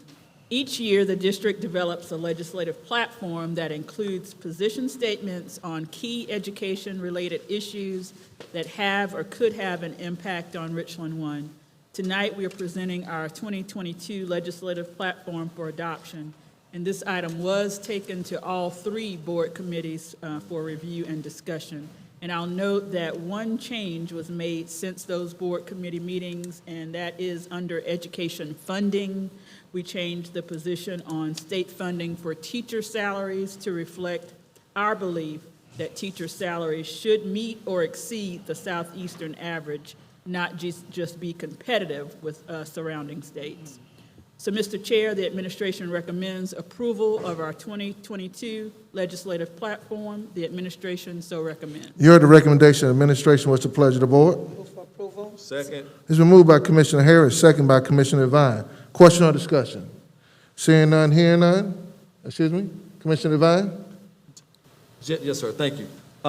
Thank you, Ms. York, for this legislative update and legislative session. Just for observation, we did have a legislative delegation meeting scheduled on last week. However, due to the House meeting about vaccines, vaccination, we did not have that meeting. We're planning to meet hopefully in January with the delegation, and that's per our Chairman Leon Howard. And so he and I had a conversation. So we're going to try to hopefully meet with the delegation again. Once we get this finalized, present this to them, and we'll have ongoing conversations with them about the Richland One platform and how it will pertain and help us in Richland School District 1. So again, thank you so much for this. I look forward to the final copies. Thank you. Thank you. Thank you, Commissioner Devine. Commissioner Harris. Commissioner. You covered it, all right?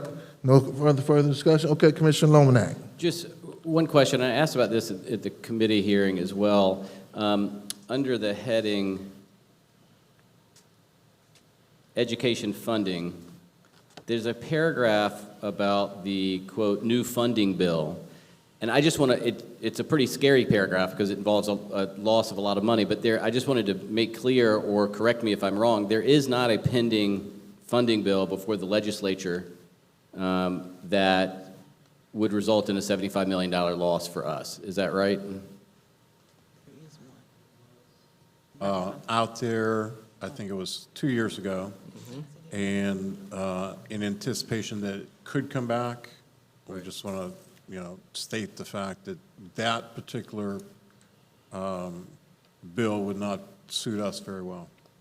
No, and I understand that. I just don't want someone reading this thinking there's a bill right now that's pending, that's new, that would result in this sort of loss. Thank you. All right, Commissioner Lomanak. Commissioner Harris. Thank you, Mr. Chair. And just to clarify, at our advocacy meeting that we just had with the legislators, I believe there is a bill that's been pre-filed. Can't remember who it was, but they're talking about the Act 388 and all that stuff and the funding bill. So there is something that has been pre-filed. I just don't know all of the details, Mr. Carlin. But I can definitely, I think Mr. Devine probably can look to check to see who that was that brought that up in the session that we just had in Myrtle Beach, in Charleston. Go ahead, Commissioner Devine. Thank you. I'm looking at Senate Bill, I think it's 925, would enact the South Carolina Tax Policy Modernization Act to overhaul the state's tax system, and that kind of goes in line with what this paragraph is speaking to. Right. It's kind of a carryover from a previous bill, I think it was 2 years ago, Mr. Carlin. Yeah. All right, I think I'm seeing Robert Lomanak. You position yourself? No, I'm okay. All right. No other question or discussion? Come on, y'all, let's go ahead and take our vote.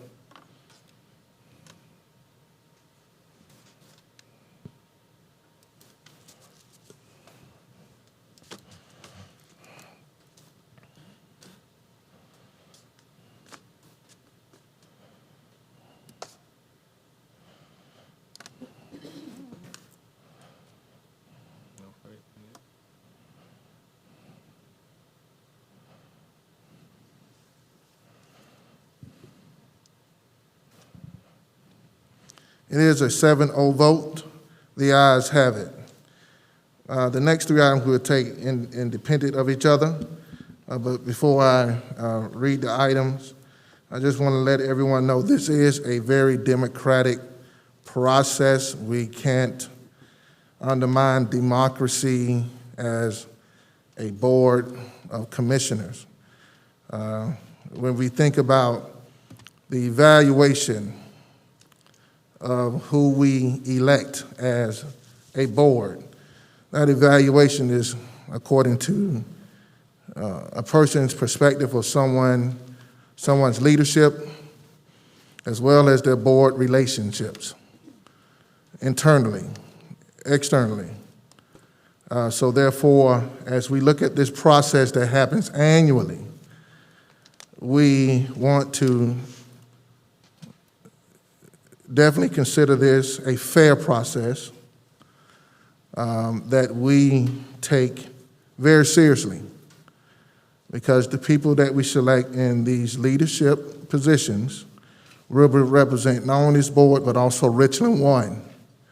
And so therefore, as each one of us are duly elected from our communities, we're here to also elect those who will be in our Board of Commissioners as these three positions. So therefore, with that being said, I do declare that item 10.04, allows us to take a election of the Board of Commissioners for the position of chairman, which is now open. So therefore, we now entertain any nominations for chairman, a chairperson. Okay, Commissioner Devine. Thank you, Commissioner Bishop. I nominate Commissioner Cheryl Harris. Is there a second? Yes, Commissioner? Well, Mr. Bishop, I listened very careful to what you said. Are you here to second? Because we have a nomination. No, I'm actually asking you to nominate me as chair. I supported you, and I view myself as a great choice. Running meetings is, I've seen for 9 years. And so, yeah, I'm asking you to nominate me. I decline. Okay? According to what you did December 8th, 2020, when you were up for leadership, is a position, it's on the record, for Secretary Treasurer. So the same way you declined, I declined. Okay. Not only that, you declined to vote for me last year I did. as chairman. So I returned the favor. Is there a second? Mr. Bishop? Yes. I would like to second it. All right, there's a second for the nomination for Cheryl Harris. Yes, for Cheryl Harris as chair. All right, is there any other nominations? Mr. All right, Bishop, Commissioner, I'd like to then ask Ms. Harris to nominate me. I supported her twice. And besides, I supported you once. I declined last year because I felt like you just said, what you just said is essentially are saying. you making a nomination? No. Look, you made a statement, so I have a right to make a statement You too, sure right? do. Mhm. Thank you. That's good chairmanship right there, okay? Yes. So what I'm saying is that I find it very offensive What's offensive? to suggest that every person who has had three positions were not leaders and worthy of the position. Excuse me, repeat yourself? You said that this process is fair and it is made according... It's a democracy. It's a democracy. Right. You can't undermine democracy. Right, and You cannot for 15 sit here and years, suppress C3 people's has votes. not had You can't suppress that people's votes. position. Each one of these commissioners What a coincidence. have their own vote. So respect people's voices to vote for who they want to vote for. Mr. Bishop, I supported you. Yes, you did, I and you did supported not Ms. support me. I supported Ms. Harris. I supported Mr. Devine. But you did not support me. You're right, because That's right. you're not So supporting therefore, me. I returned your favor. Well, you could support me once and we'd be even. No, we won't. Excuse me, Mr. Bishop? Yes. I would like to say I had second Ms. Cheryl Harris for the chair. You did? Is there other nominations? Is there a call to close? I nominate Ms. King for chair. All right, is there a second? Second. Okay, there is a second. All right, we have 2 nominations on the floor. Any other nominations? Mr. Chairman, I move that we close on the two said names to go ahead and vote on those two said names, please. All right, the 2 said, second. It's been second, thank you. There are 2 names on the slate for chairperson. The first name is Cheryl Harris, and the second name is Commissioner Beatrice King. Okay? Are you still following this, Ms. Wilson? I have a question. Who seconded the motion that Mr.? I did. Oh. It was self-serving. Well, you should know. Let's not lose our sense of humor. I asked that you ask for verbal name Yes. and hand raised. We will qualify this vote. Okay? All those in favor of the nomination of Cheryl Harris as chairperson, raise your hand so we can identify yourself. I got Tamika Myers, Jamie Devine, Cheryl Harris, Angela Claiborne, Aaron Bishop. All right, all those for the nomination of Beatrice King for chairperson, raise your hand so I can qualify the vote. I got Beatrice King, Robert Lomanak. I believe the 5-2 vote is registered in favor of Commissioner Harris to be our next chairperson for 2022. Congratulations. We're now at item 10.05. We now declare the position of vice chair to be open. Are there any nominations for vice chair? Yes, Commissioner Harris. Mr. Chair, I'd like to nominate Ms. Angela Clyburn for vice chair. Is there a second? Second. All right, it's been moved by, any other nominations? Are there any other nominations? Well, I'd like to nominate maybe Ms. Myers for vice chair. All right, is there a second? Is there a second? Dies for lack of a second. All right, is there a closing of the nominations at this time? Mr. Chair, I move that we close the nominations. All right, the nominations are closed according to the second by Commissioner Devine. With no opposition for that position?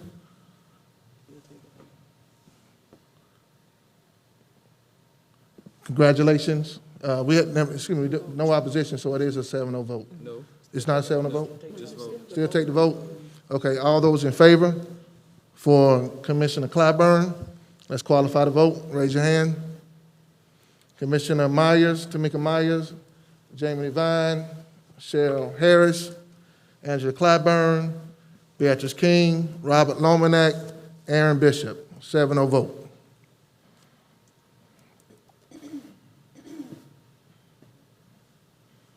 All right, we're now down to item 10.06.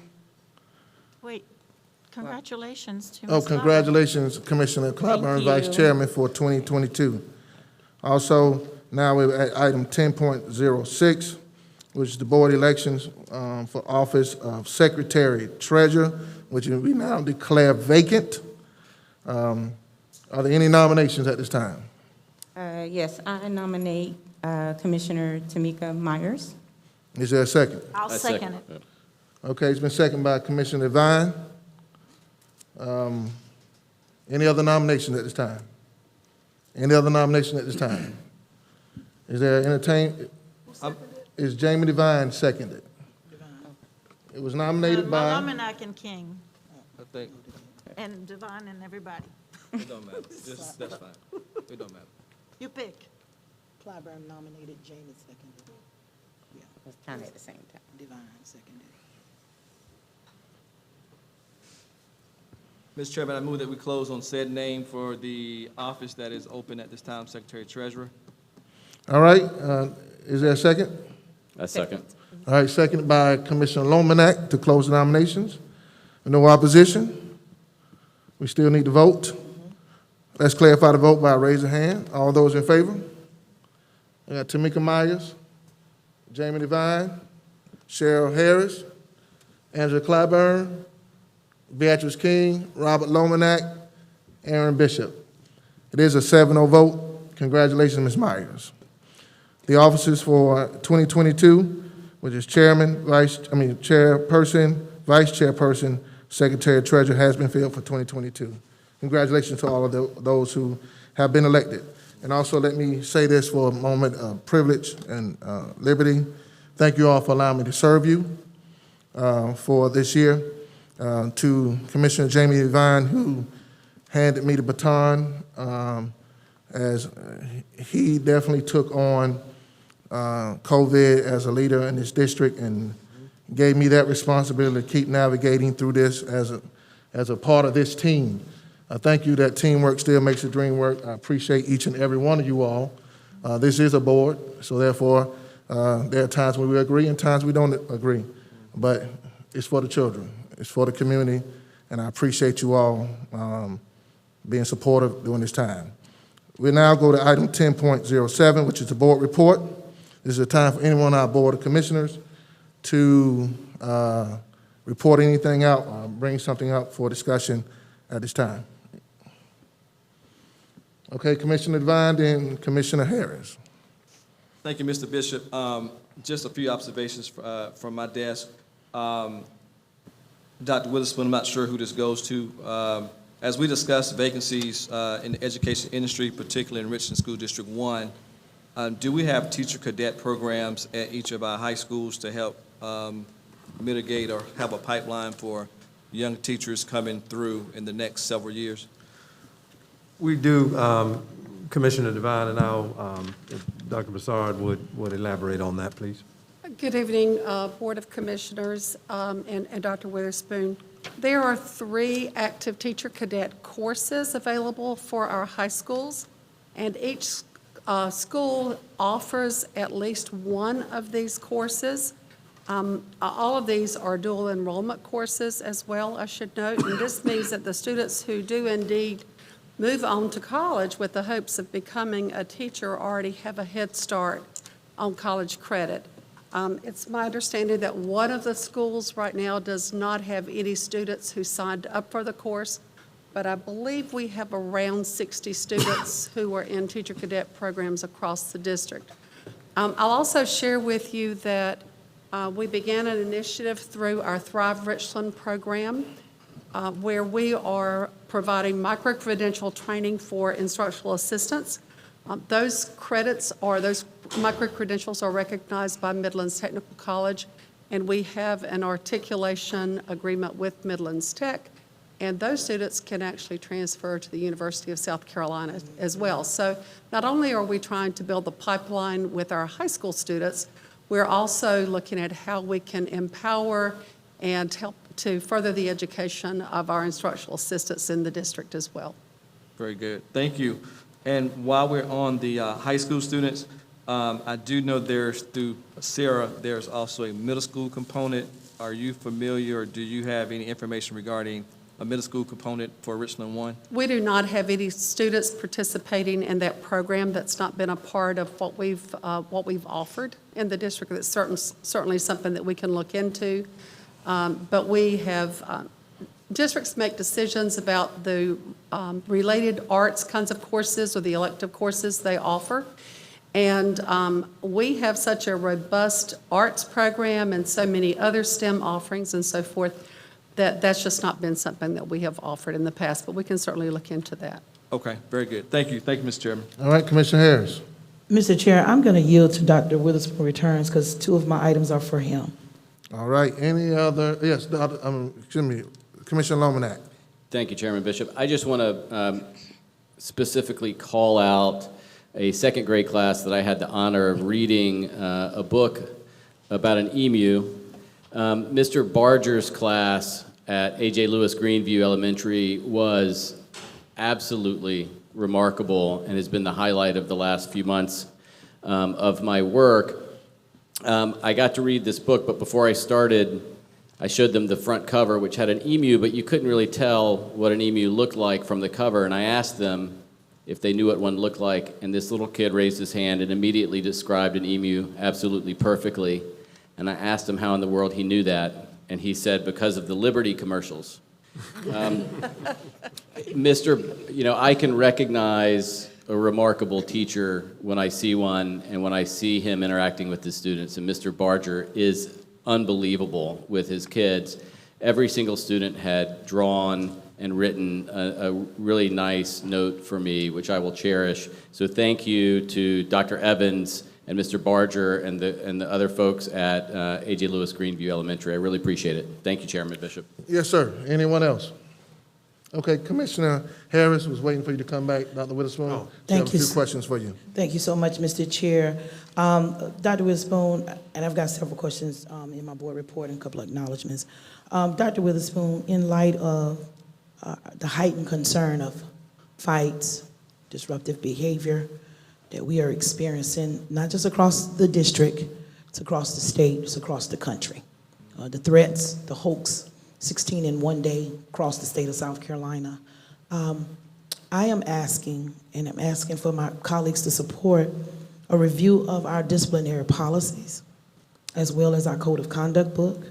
I think we need to review some of these policies as it relates to disruptive behavior and how we address it. Even in listening to the principals that I've had a chance to talk with, administrators, and even a conversation I've had with you, Dr. Witherspoon, I'm going to ask if Attorney Williams can bring those policies back before us so we can look at that. We have to be very proactive in the world that we live in. We've been blessed, and we've been fortunate that we have not had a shooting in a school. But just as we took a stance as a board to put a mask mandate in place to keep the schools and the classroom safe, we owe it to the students, we owe it to the faculty to do the same, to create and maintain that safe learning environment. So I am asking that sometime in the new year, Dr. Witherspoon, we have maybe a work session to talk about that. I think it's almost like someone says you can learn the way around every rule and how to get by with things, and not to speak from something direct, but to hear principals say that students know you get in a fight, you do 5 or 7 days and you're back. Some are being involved in multiple altercations since the beginning of the school year. I believe that's a serious problem. And I think that Richland 1 has to take a very proactive step in making sure that we protect those classrooms. So I want to put that out there for you first, Dr. Witherspoon. I know you're already looking into some things, but I want to share that with my colleagues because that's of grave concern, and it calls for action now versus waiting for something to happen with the shoulda, coulda, woulda. I think we need to work on this now to make sure that those classrooms are preserved, Dr. Witherspoon. Secondly, I want to share with my colleagues that on Friday night, Lower Richland Athletics Department, along with their alumni, will be retiring the jersey of Stanley Roberts, who is a former player of Lower Richland High School that went on to play in the NBA for a number of years. He was All-American, all kinds of stuff, and I'm quite sure Coach Metz can speak a little better about him, but that ceremony will begin at 7:30 p.m. He did play alongside Shaquille O'Neal, who turned out to be a very good friend of his, so I do want to share that. And on the heels of sharing with Shaquille O'Neal, one of our very own is very famous, Mr. Dion Wallace, who is a Lower Richland graduate, had the opportunity of playing with Shaquille O'Neal when he was parents were stationed in Germany. And on the last episode of Shaq's life, Dion was on that show. So I encourage you to take a look at that and see one of our very own Richland 1 employees called to visit Shaq's home and spend an evening with him and some of his former players. Certainly want to give kudos to Dion for such an excellent job that he did on that show. And then a little while ago today, Coach Mark Davis from Hopkins Middle School was granted a proclamation from Richland County Council through Councilwoman Cheryl English and Councilman Overture Walker for winning the district's, Dr. Witherspoon, state, I believe, football championship. And what really makes his story very powerful, and I hope Coach Davis is listening, he wasn't just winning on the field, he was winning in the classroom. He's been very adamant about his students having high grades and high marks, and the father figure that you see that he is to those students is just remarkable. So I just want to share with my colleagues that probably about a little over an hour ago, the football team was at our county council meeting receiving this honor. Last but not least, the cybersecurity program at Columbia High, Dr. Witherspoon, certainly want to thank this district for such a distinct honor to be one of the very few, I believe, districts across the country. I think it's 39. We happen to be one here in the state of South Carolina with Governor McMaster, along with our Superintendent of Education, Molly Spearman, was able to visit our cybersecurity program there. And I just want to give kudos to Dr. Witherspoon, to the staff there, and to all of those wonderful students that put on a great exhibition for our governor to see the great things that are happening in Richland 1. And then I want to also congratulate a principal that's in my community. I call her a little powerhouse by the name of Miss Inga Ferguson. Dr. Witherspoon, you're probably going to announce this, but I was actually visiting her school when she got the call, and I don't know who ran the hardest out there in the parking lot. She was walking me to the car, and Inga has been named the South Carolina Administrative of the Year for the state of South Carolina So I certainly want to congratulate her. She is so deserving of that. If you've seen her relationship with her students and her parents, it is so unreal, the way she knows those children by their name, every parent and everything else. And Inga does a great job of keeping her faculty and staff motivated and well-fed. So I just want to put that in there, that plug in there, Dr. Witherspoon. And then before I yield, Mr. Chair, I want to personally thank you for your leadership of navigating us through as what I call mucky and muddy waters. It's not very easy being the chair. It's a very difficult duty. It may look easy, but it's not easy. And one thing I applaud about you, and I'll say this even about myself, even though you're elected in District C2, you represent the entire district. And I want to thank my colleagues that supported me on tonight, because although I'm elected in the District Seat 4, which is your Lower Richland area, I will continue as a board chair to visit all 52 schools and make sure that I am across the district as I've done before. But I want to thank my colleagues, and certainly want to thank you, Mr. Bishop, for what you've done to move this district through this pandemic and these mucky waters. Thank you. Thank you so much. Anyone else? Any other comments? Commissioner Clyburn. Mine is more of a question and an observation. In one of our, what do you call it? Oh, public participation. One of our public participation comments, they referenced masks and discontinuing masks across our district. But this is just a personal, I haven't discussed this with you, Dr. Witherspoon, but I'm just wondering, are we still going to adhere and try to follow CDC guidelines and, you know, the recommendations from DHEC and, you know, all across the board? Because as far as I am still aware, our numbers are, I don't think they're going down as far as COVID cases, or they're plateauing. I'm not sure where we are, but they're still high. They're going back up. It was subsiding before Thanksgiving. Right. They're going back up now. They're going back up, and holiday season is coming up and all of that. So, and our kids, not all of them are vaccinated. I'm still waiting on mine to have their appointment to come up. So I'm just concerned about that and just wanted to make that point. So. All right. Seeing no more comments, I want to also share in the joy of reading, just like Commissioner Lomanak. Had the awesome opportunity, Commissioner Lomanak, to go to South Kilbourne. And guess what happened? I got the same colorings mailed to me. And I don't know about you, Robert, but man, whatever day I was having that day, it was around Monday and Tuesday, I kept reading those little notes. Because no matter what was being sent to me by email, no matter what was being sent to me by text or messaging, those kids' voices and their notes is what made it matter the most. They told me stuff like, "We love you," when everyone else wants to hate you. They told me, "We appreciate you."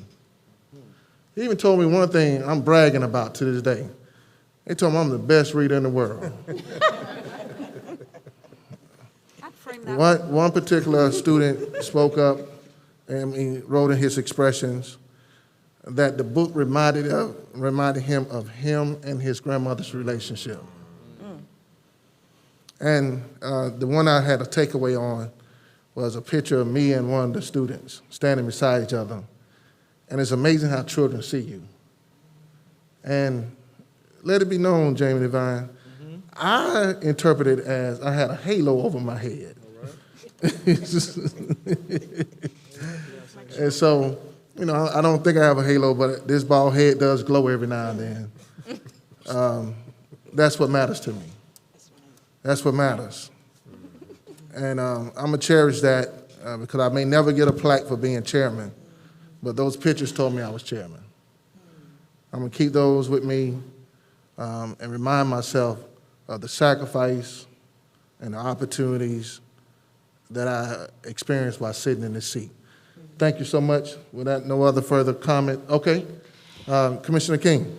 Yes, on the heels of your comments, that's a nice segue for me to, Dr. Witherspoon, maybe you can address it in your school, in your board report. You know, we're not district employees, but we're in schools reading. In fact, I'm reading, I think it's my 8th or 9th consecutive year tomorrow at 8:15 when it's going to be about 32 degrees, going and reading the Polar Express of all things at Forest Heights Elementary, one of my favorite things to do. But Dr. Witherspoon, I really hope that we're going to be able to open back up our schools to parents and volunteers, because as a large discussion, much larger discussion, we need bodies in schools. And we have a whole lot of parents that have time, that have skills, and that have love for all children, and that want to be in the schools, hall monitors, making copies, whatever, being there at lunch. We have to open up. COVID is not an excuse anymore. Adults are vaccinated. Ask them for their vaccination card. They'll wear a mask. We have to rely on our community partners and our parents to come and be our support and our bodies in the schools when we are having these staff shortages and these incidents with students based on a number of things that happen in their lives. We have to open our schools back. That's my ask. Thank you. Any other comments? Dr. Witherspoon, I do look forward in 2022 when you're going to address that. Before I give it to Commissioner Devine, I think we do need to understand the value of what was just said. I think everyone should on this board that, you know, it takes a village to raise one child, a child. And so, Ms. Harris, you did a whole conference around the village. And I think when we understand how to do it properly, do it orderly and safely with a real discussion with this administration, we can do it safely and securely, because we're just not talking about now just COVID. we got things that are happening in the community in violent ways coming into the schools. And so when we look at, you know, the security of our buildings according to COVID protocols of how to do it, we got to also think about security and safety of everyone who walks in. What was it, a few weeks ago, we had a shooting in the school? It was scary to see those students sitting in the classroom and someone perpetrating law enforcement, asking them to open up the door. I asked myself, and I'm done, Mr. Devine, I'll give it to you. What do you do when you get that call? Not even just in the threat of a lost life, but just the threat on a child's life, period. So this is a conversation that has to take place, and it can't happen just, you know, without any strategy or conversation from the leadership on what that looks like. So, Dr. Witherspoon, I look forward to that conversation as well. Commissioner Devine. Thank you, Commissioner Bishop. I guess 2 weeks ago, yours truly was installed as state president of the School Boards Association. Thank you to my colleagues who voted for me and to the other school districts across the state. But I did want to just recognize that we passed as a state 33 resolutions, legislative resolutions that will go to our House and Senate members across the state of South Carolina to discuss mental health services, fully funding education, impact fees that varies, lottery money, teacher salary cap, bus safety, governance, tax reform, teacher salaries, and a myriad of things. Then we also had some resolutions that we had for deletion that were deleted because those things have been fulfilled, i.e. early childhood education and education innovation. And so during that time and during my remarks, I remind everyone, and I continue to do that, we got to get back to basics in school boarding. Got to get back to basics of school boarding. And those three tenets are advocating, legislating, and policymaking. And that's what those are our tenets of what we do as school board members. And I remind board members, just as I did across the state just a few weeks ago, that we're governed by state law 5915, and that talks about advocating, legislating, and policymaking for all of our school districts across the state of South Carolina. And so I would ask that we continue to abide by that as board members, not just here in Richland 1, but also across the state of South Carolina.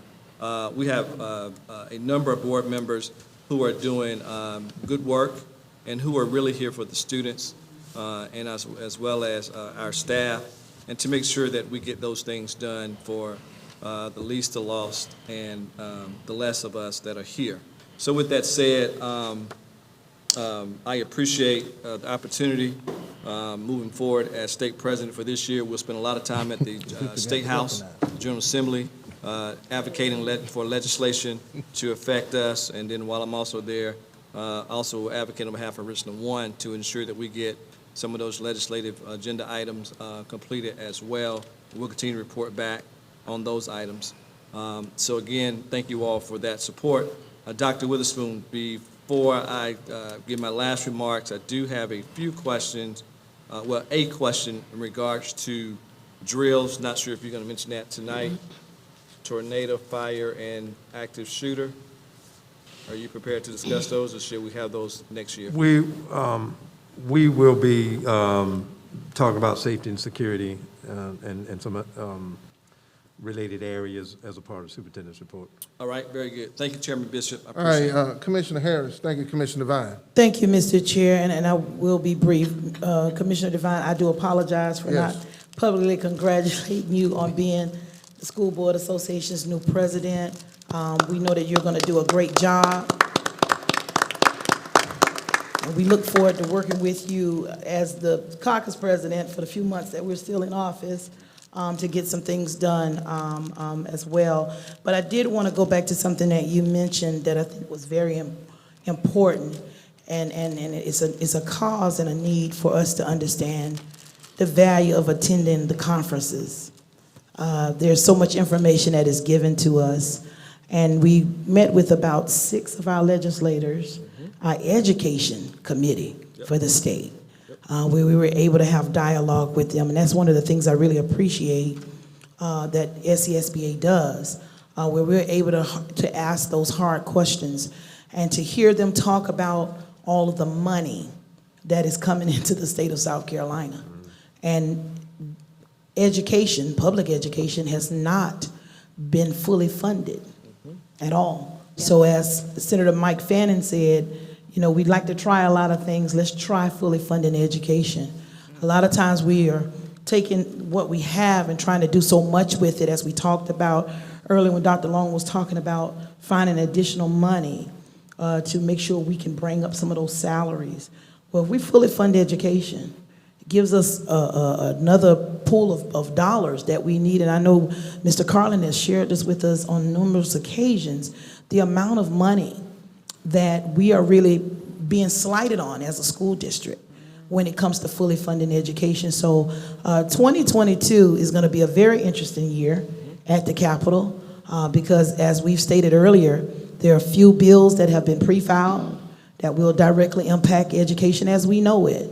And we have to be on the lookout and the alert for that, but also able to have real conversation and dialogue with our legislators. And that's the role of this board. It's not the other antics. That's right. Our job is advocacy, and I know that there have been, may he rest in peace, Representative Jimmy Bales. There was an issue that came before the state that would have hurt Richland 1 tremendously. And Dr. Witherspoon, you may remember this. We were at the Capitol, and we met with Representative Bales and others, and through his efforts, that process was halted. It was stopped, and they went back and did some research, and what they realized that it would have negatively impacted districts such as Richland 1, Richland 2, Charleston, and other districts. So, that advocacy piece is very important. A lot of times you look at the here and the now and just here, but there are things that happen down there at the Capitol that directly impacts the classroom. And as board members, we owe it to the district, to our parents, when they elect us. They elect us to be a voice for them, not just at the board meeting, not just on the computer and social media and other places, but they elect us to be a voice that advocates for the children, to make sure that they have everything that they need to be successful, that we advocate for our teachers to make sure that they have everything that they need to be successful. So, Mr. Devine, I just wanted to add that in there because I think that particular part of the meeting was very intense to hear a lot of the issues that we see here in Richland. One is across the state, and you have legislators that have the understanding, are former teachers and educators that know what needs to happen to improve education. They even talked about testing. Yep. Reducing testing. They talked about reducing testing.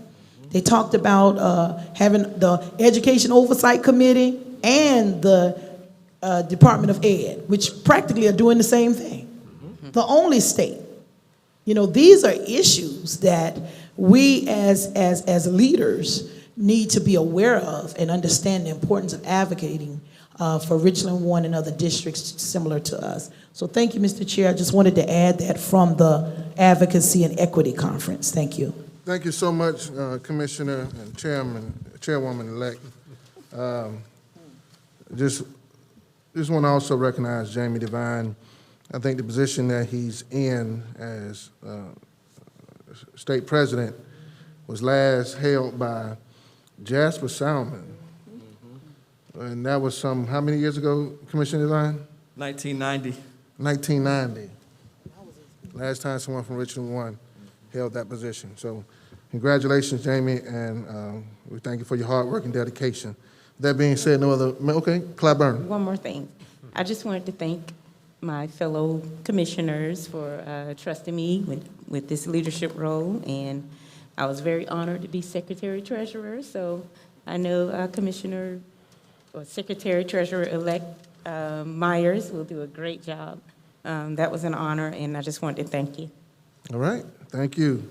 All right, with that being said, let us move on to item 11, Office of the Superintendent. Item 11.01, Superintendent's Report. Dr. Witherspoon. Thank you, Mr. Chair, members of the board. Certainly Commissioner Harris took a lot of my items,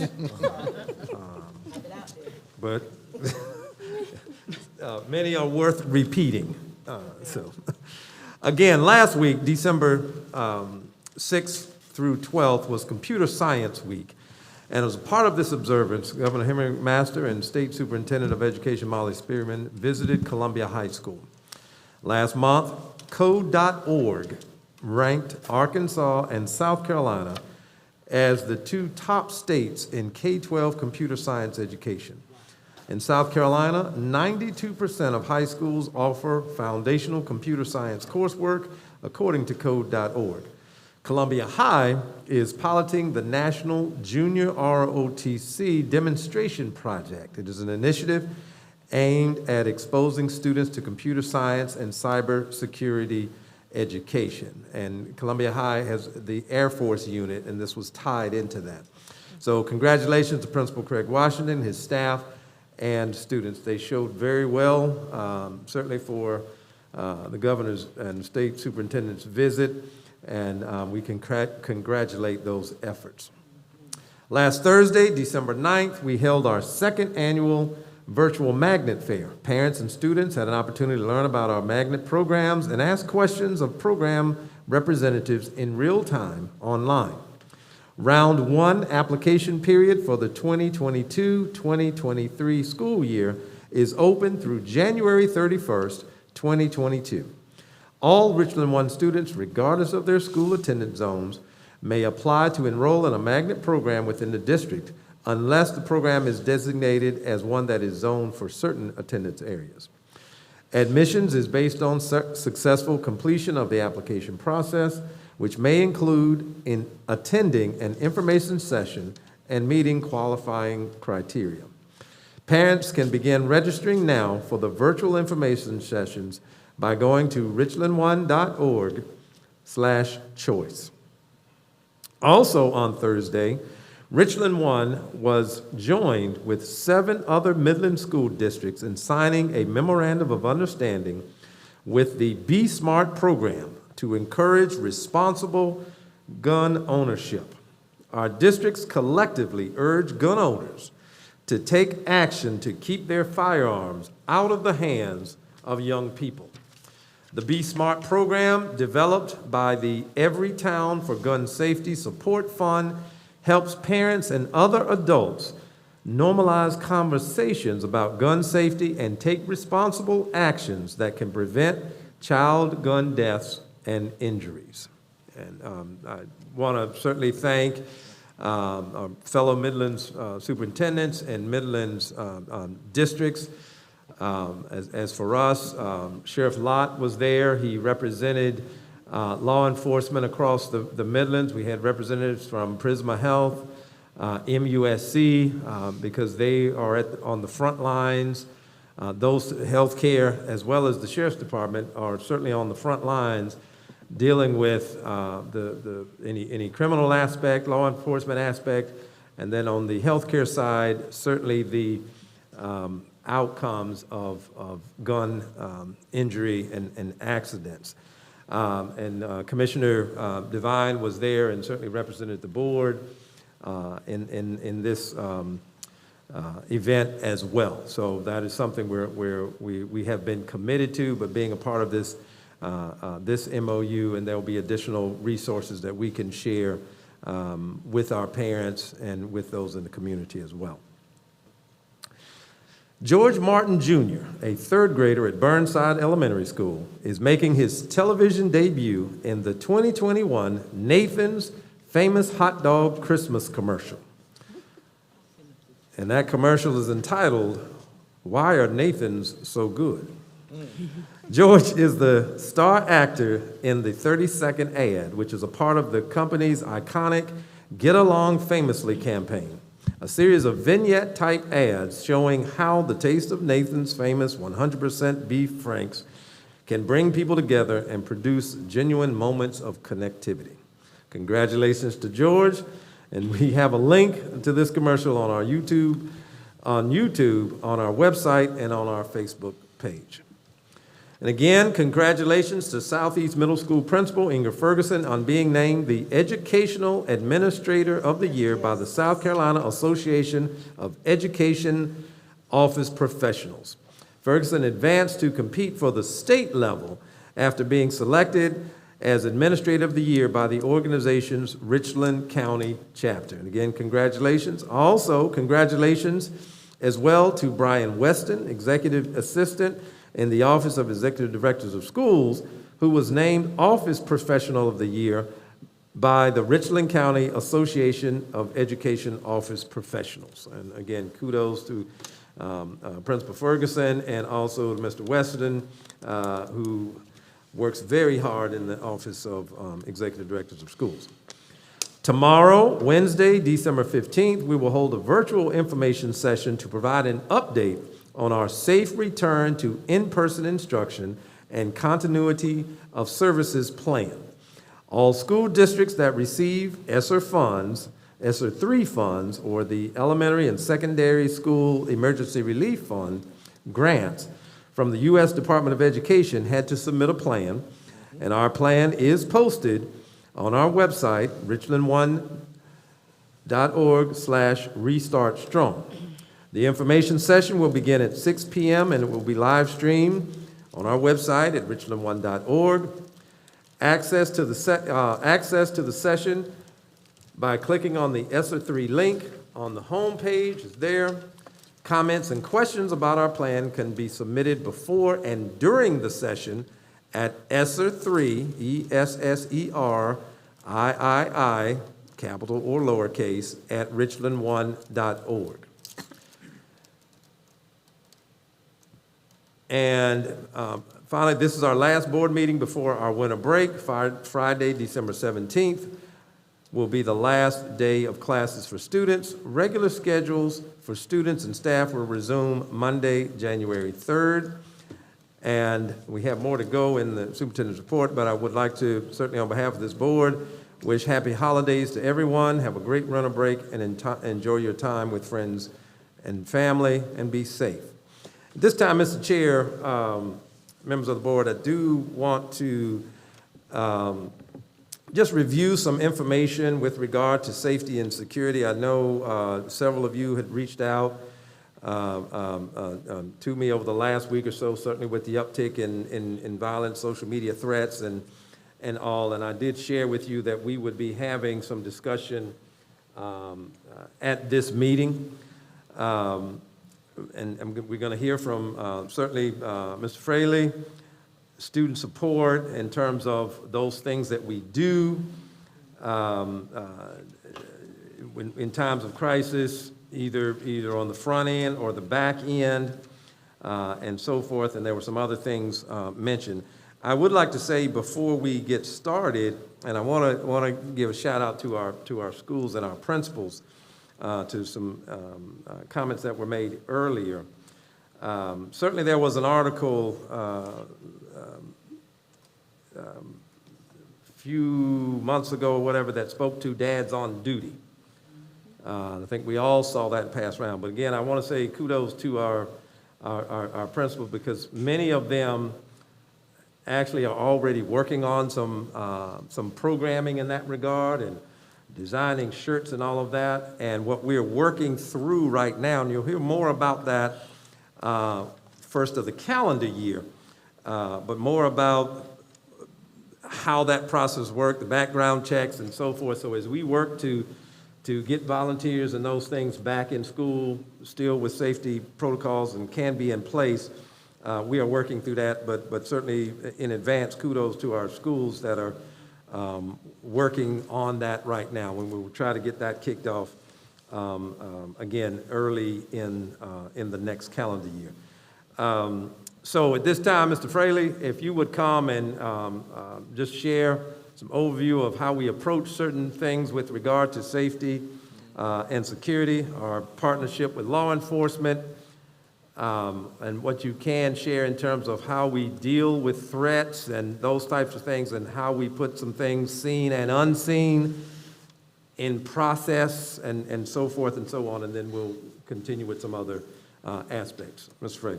Thank you. Commissioner Bishop, Commissioners, Dr. Witherspoon, I always appreciate the opportunity to come before the board. I wish sometimes my message was a little more cheerful than what it is in the last few weeks.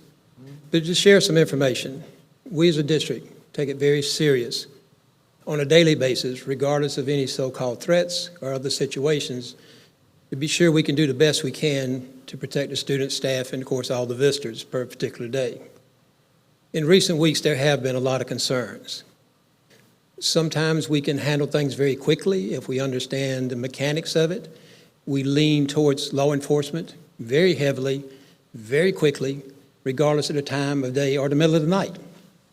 Recently, one of the alleged social threats of sorts was pretty much nationally. Takes a little time to figure that out, but it was nationally. Law enforcement was already working on it.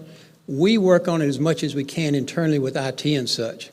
I stand before you, I've done it before, applaud the law enforcement groups that we have.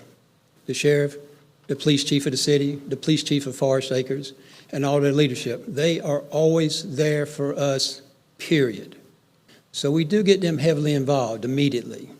It takes some time to work through some of the threats of sorts.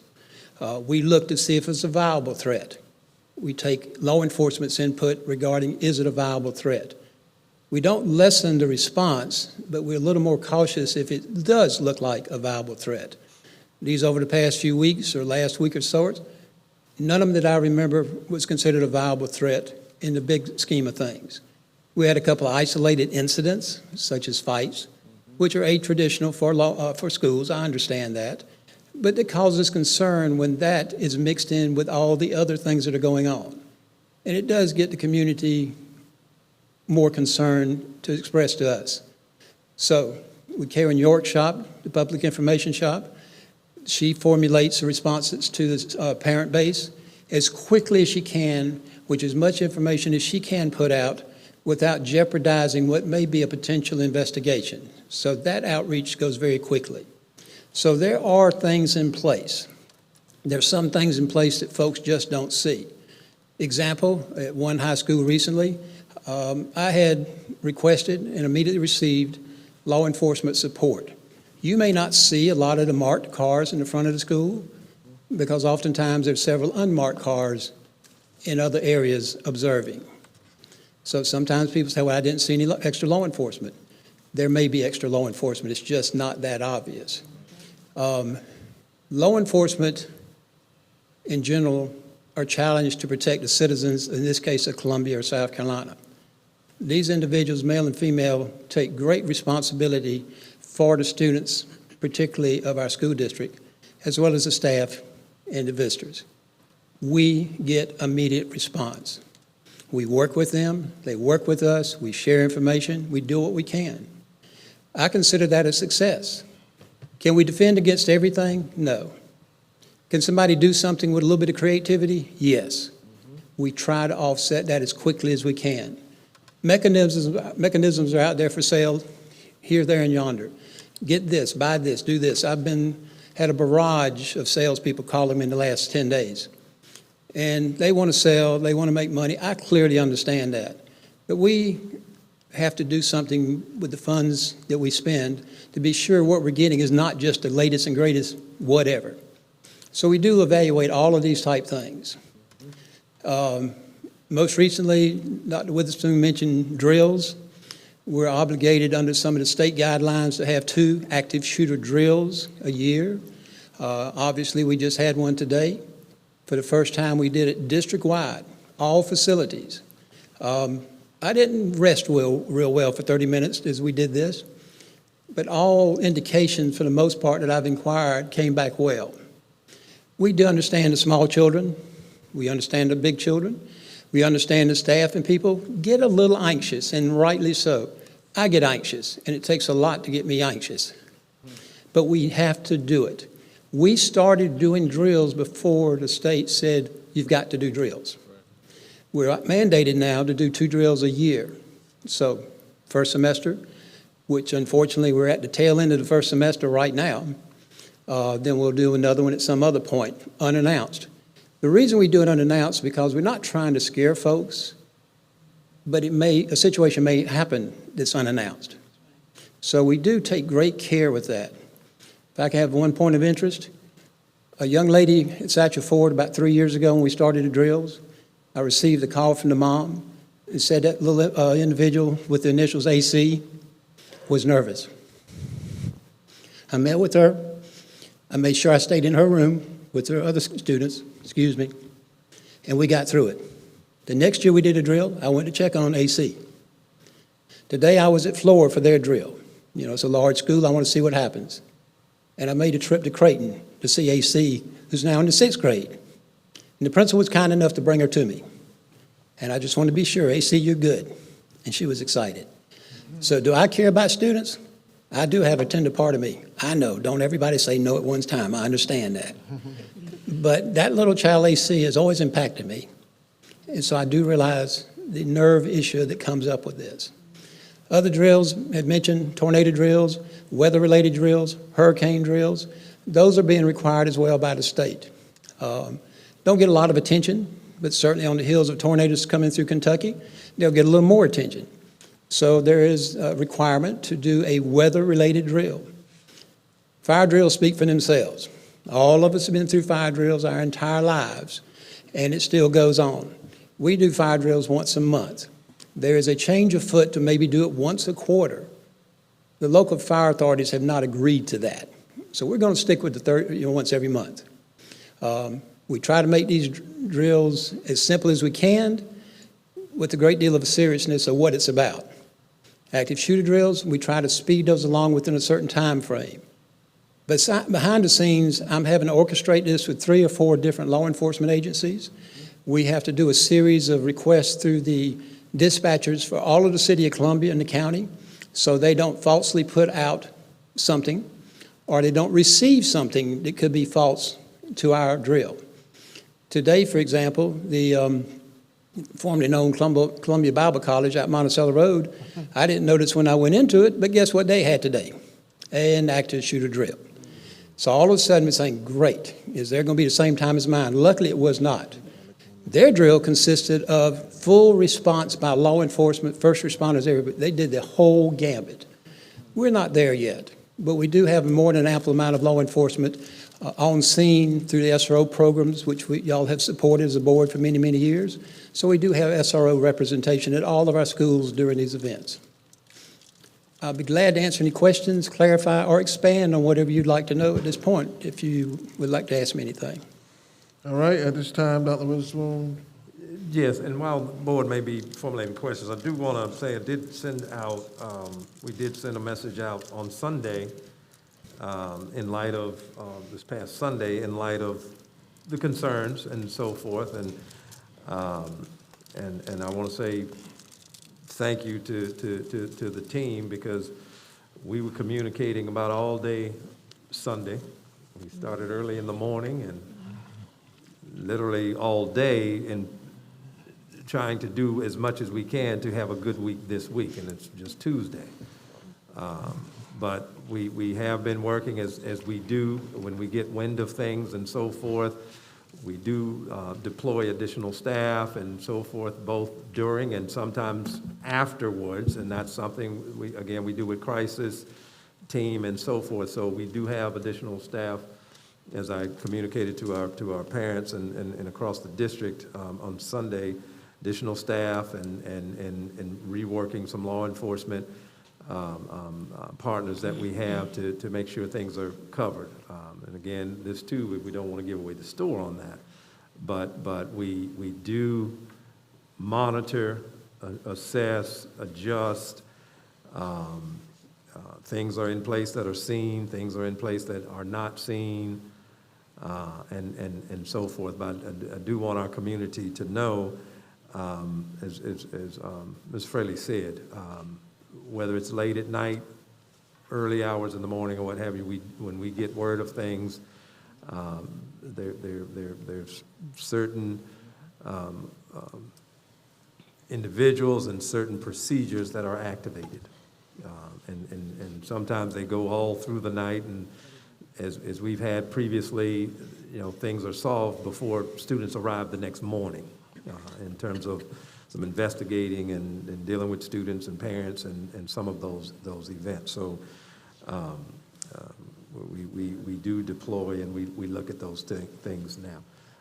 Mr. Chair, we can, if board has questions at this point, we do have some representatives from Student Support Services as well, but if you want to stick to just this piece, All right. I will. Does anyone have any questions for Ms.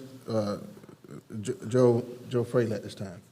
Commissioner Harris, Commissioner King, in that order. Thank you, Mr. Chair, Mr. Fraley. Thank you for providing that update, because I know that the work that you do, you can't necessarily speak directly to everything that you do to keep our children safe, and we certainly appreciate that. But one of the things that I kind of alluded to it earlier when I spoke, and I don't mind saying it again, or just flat out saying it, one of the things that I think our district needs to make a move towards is metal detectors in our schools. I was talking to a group of parents, and, a comment was made to me that, certain parts of the country where school districts have that in place, you don't hear of these certain threats, et cetera.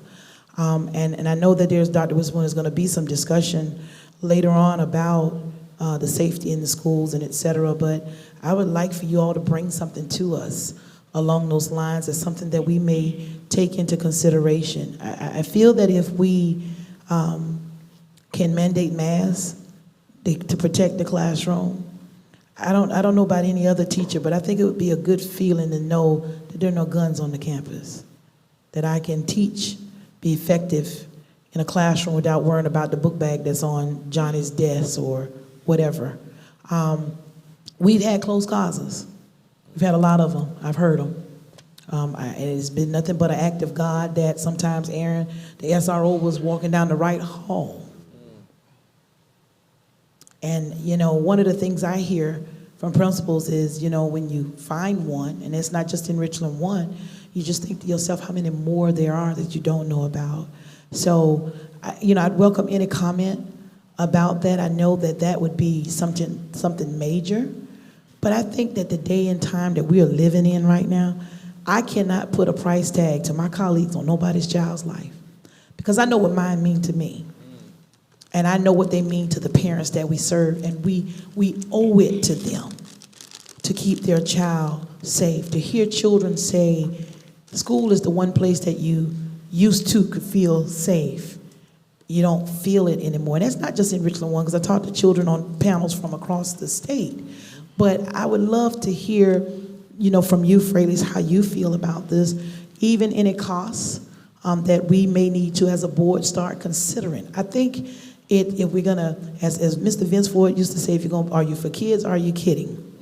We gotta be for kids, and we've gotta do all we can to keep them safe. So I welcome any comments that you have on metal detectors being put in our schools. Yes, ma'am, I'd be glad to, Commissioner Harris.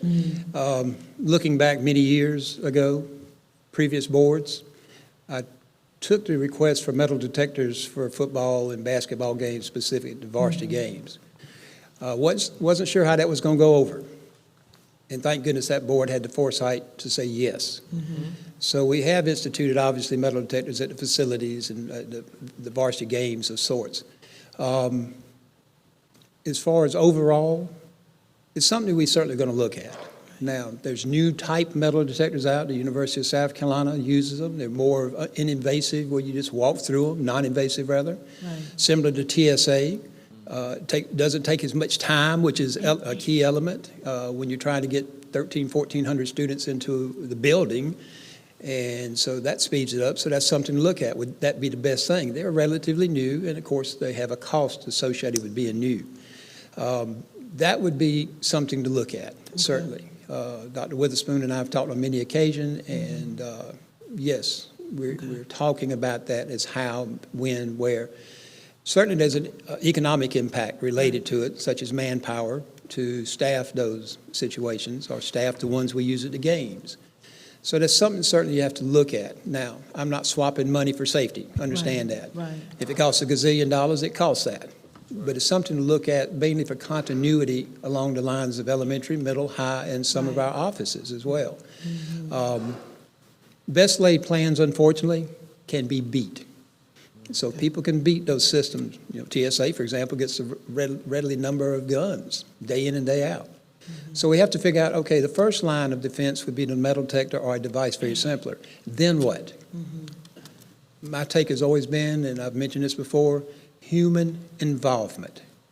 That is where money could be well spent. We've got to have more people. I know it's tough getting teachers. I know it's tough getting administrators, but we've got to have somebody can be in the midst of things before the things start.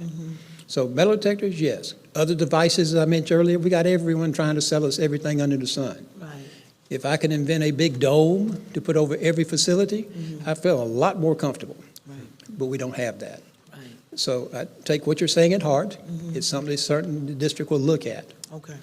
I appreciate it. And then my second question, I was reading an article that was talking about the surge of violence in schools across the country because of the mental health of our students being cooped up with COVID. How is your shop working with our support services to help mitigate those crises? I get the emails from incidents in the district, whatnot, and so forth. How do the two departments, if they do, kind of marry one another to make sure that we are dealing with mental health crisis, a certain type of way to get those children help versus a flat out fight? We handle that differently. But exactly, suspending our way out of it versus, okay, we can see that this child may be having a breakdown. And that's not just in Richland 1, it's happening everywhere. What are we doing across the lines? Because that all ties into safety, the mental health piece. What are we doing as two separate shops, but addressing all of those issues that we have sometimes discipline-wise? It's not that a kid want to fight or does that. Sometimes kids just lose it. You have adults that lose it. Right.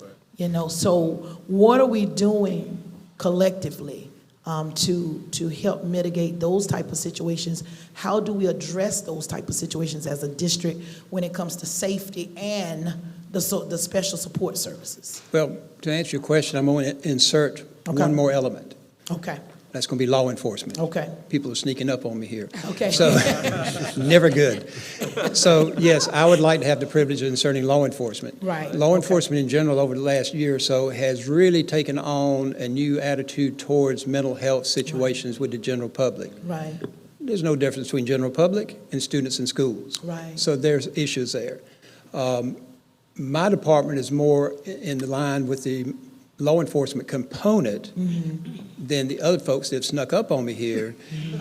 They kind of take the ball, if they will, and they handle that under their shop. right. So hopefully that kind of gives a little bit clearer picture. But there's law enforcement to assist. Law enforcement now, particularly in Richland County, I presume the city as well, has a whole new division that responds to mental health issues for calls for service. And they try to work through that first.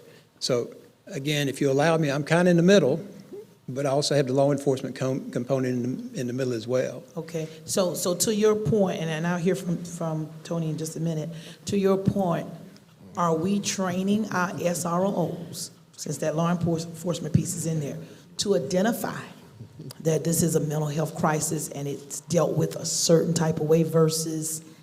Well, to answer that again, of course, the law SROs per se are employees of the respective Richland County Sheriff's Department, Right. City of Columbia Police Department. I will answer on their behalf. Okay. Yes. Okay. I know of some of the training they're going to. The burden of responsibility per se is on them because they're employees of another entity. Right. So that's why. So it's not that we wouldn't assist or whatever, but we kind of have to honor the fact they have to take care of their side of the house. And they do it very actively. I've had a Right. chance to be in some of the classes. There's a new day out there. They want to help these folks. They don't want to take people into Right. custody. They don't want to do this, but they know sometimes people can become violent. Right. So they have to sometimes do things that may look uncomfortable to the outside, but realistically, they may be helping the individual not hurt themselves or hurt law enforcement or any bystanders. So, Okay, simple answer, yes. Law enforcement is stepping up to the plate to take care of that. thank you. And that, Ms. Campbell, you wanted to add to that? That's not Ms. Campbell. Ms. Trina? Ms. Alford, I don't have yeah. my glasses, y'all. Okay, I cannot see. Good evening to Chairman of the Board, Board of Commissioners, Dr. Witherspoon. I'm Trina Offing. For those of you that do not know me, I coordinate the school counselors in our district. And to answer the question, our crisis team is in place to support not only law enforcement, but to support our staff and students. And in that process, we're geared up to help with heightened situations and to, lower those situations and focus on that mental health piece. Okay. And I think you answered my question. So pretty much you both work together when it comes to Yes, that? yes, And you make an assessment, then we deal with that accordingly? yes. So here's another question that I have. I have a lot of questions about safety and security, because I've been reading up on it a lot lately. When it comes to things such as conflict resolution, one of the things that I read is that our young people of the day are not being taught how to discuss things and work it out as people. As a matter of fact, a lot of times they look at adults and see adults' behavior, and they mimic what they see. How does a district or a Fraley shop or whomever, how do we work together to ensure, because all of this is a part of school safety, whether we realize it or not. And I'll just use this example. I was doing a chat with the chair. I believe Eva was in there with me, and the kids were telling us at a middle school had been a fight. And the kid fell, hit their head, and I gave them a scenario. Some of them was laughing. And I said, well, what if that kid hit their head, knocked them unconscious, and they passed away? And the kids kind of went, oh. I said, do you understand that child has now killed someone? I shared with them, you've got to learn how to talk to each other. You've got to know, it's okay to have a difference of opinion, because everybody has them, but not so much to the point where you take a person's life. And what I was sharing with them was, when Aaron was in school, they would fight, knock the sand out the hand and whatever, and pull hair out, and it was over. By lunchtime, the kids were back friends. Now, these fights get so bad, they go and tell their mama, and the other kid tells their mama. Now the mamas want to meet at school and want to fight about the kids' disagreement. So my question is, and I'm kind of all over the place because I see a bigger issue that we have to address, and that is folk don't know how to talk to each other anymore. Violence is not the answer, but our children, some of them, not all, feel that way. When I see footage of fights at schools, I see rage in children's eyes, and I'm saying to myself, what makes a kid that mad, that angry to do what they've done? So going back to my question, where do we as a district, back in the days, and I know we're in COVID, but back in the days, we had assemblies. And they would bring the prisoners in, and the prisoners would tell you why you don't want to go to jail. I'm just going to be honest. Right here in Richland 1, they would have individuals come in and talk to us and scared straight. Exactly. You were afraid to do anything wrong. We don't do assemblies and stuff like that as much anymore. But where is it a district? Because, see, we can go and put metal detectors in. We can double up on SROs. But if we haven't dealt with the inner man, that thing that's exciting that rage, or you looked at me wrong, or he's trying to mess with my man. He's not your man. He's got a lunch tray in his hand. He has a mom and a dad that has papers on him. How's that your man and y'all 13 years old? These are the conversations I have with kids in the district. I'm just going to be honest with you. They see it differently. And just as we as board members can go to these chat with the chairs and kind of lay things out to the kids that they're like, you know what, Ms. Harris, that makes sense. Where is it that we as a district, Dr. Witherspoon, where is it that we as a district say we have to teach, just like we have to teach science, social studies, and math, we've got to teach social skills. We've got to teach them how to balance the checkbook. Yes, we do. We got to teach them how to save money, Jamie. But we got to teach them how to talk. And we got to teach them how to work out a conflict without, oh, I'm mad at her because she did this on the street. Oh, I'm not going to fight you here. We're going to wait till we get to school. This is the stuff I hear. How do we navigate as a district through those type of things? You're in the perfect field to kind of give us a segue into what are some things we need to consider as a district? Well, the first thing is we're looking at restorative and conflict resolution practices. So our counselors are focusing deeply into restorative practices, social interactions, how kids are interacting with each other. I had the privilege of doing visits this past week and the week before, and everything that you're sharing with me is what I'm hearing from the counselors.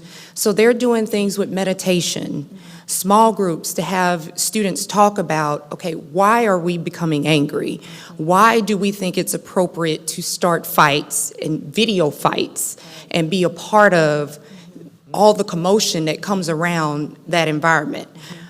So we're really just wanting them to focus on that. So when counselors are looking at individual practice, we're looking at goal setting. We're looking at helping them change that perspective. In addition to social and emotional learning, I have a lot of counselors have told me that they're tying it to career pathways, making that connection. Because a lot of our kids are disconnected.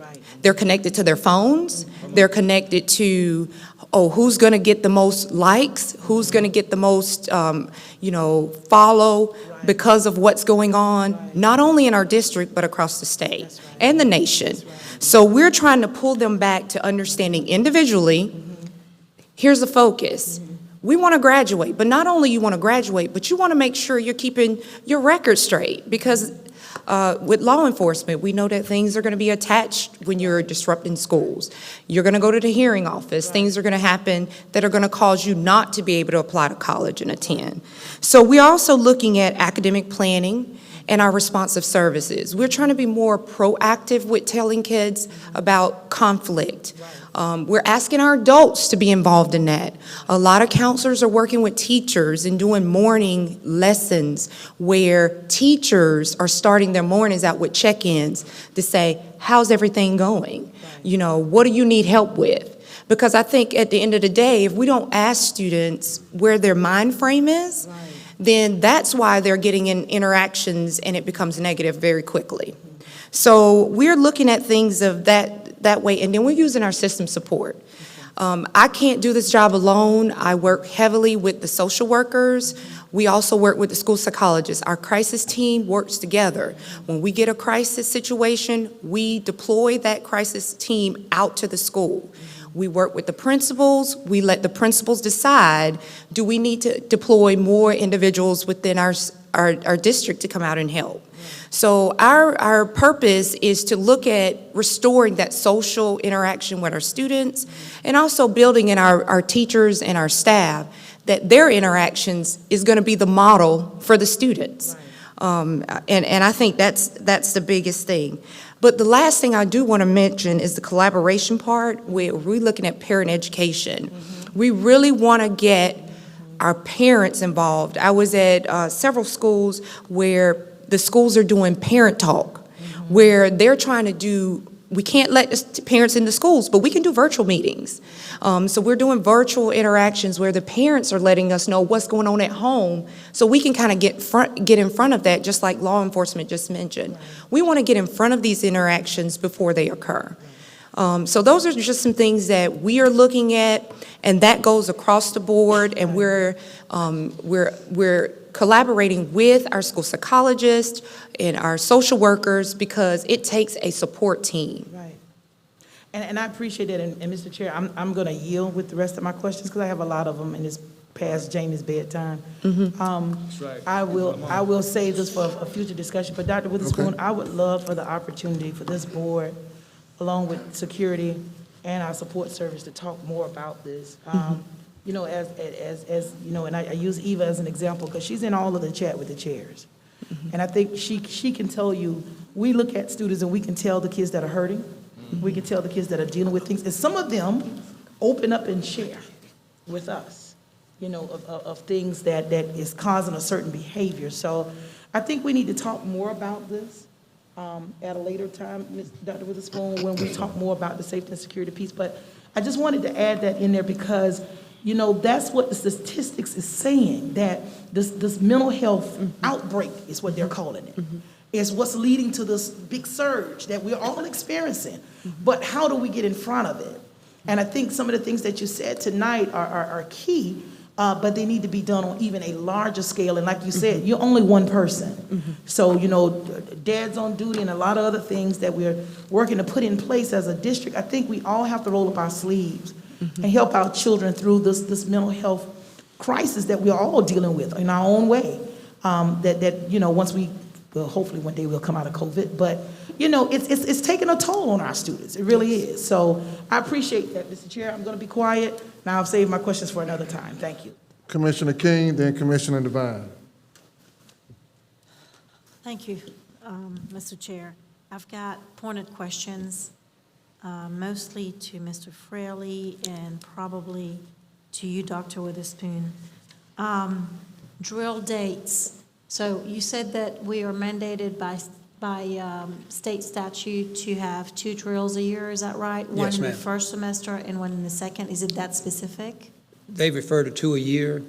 2 a year, okay. Preferably first semester, second semester, seems logical. All right, and who picks the dates on those drills? What I do is coordinate with specifically the executive directors. Hey, give me some dates to work with around testing and other things that I don't know about in my world. And they'll come back with a date or a couple of dates that we choose from. So I kind of have to lean towards the educational side to give me some guidance on when I can do my side. Okay, all right, so that's one, and just in parentheses, Dr. Witherspoon, today was an active shooter drill, and it's great that it was district-wide, but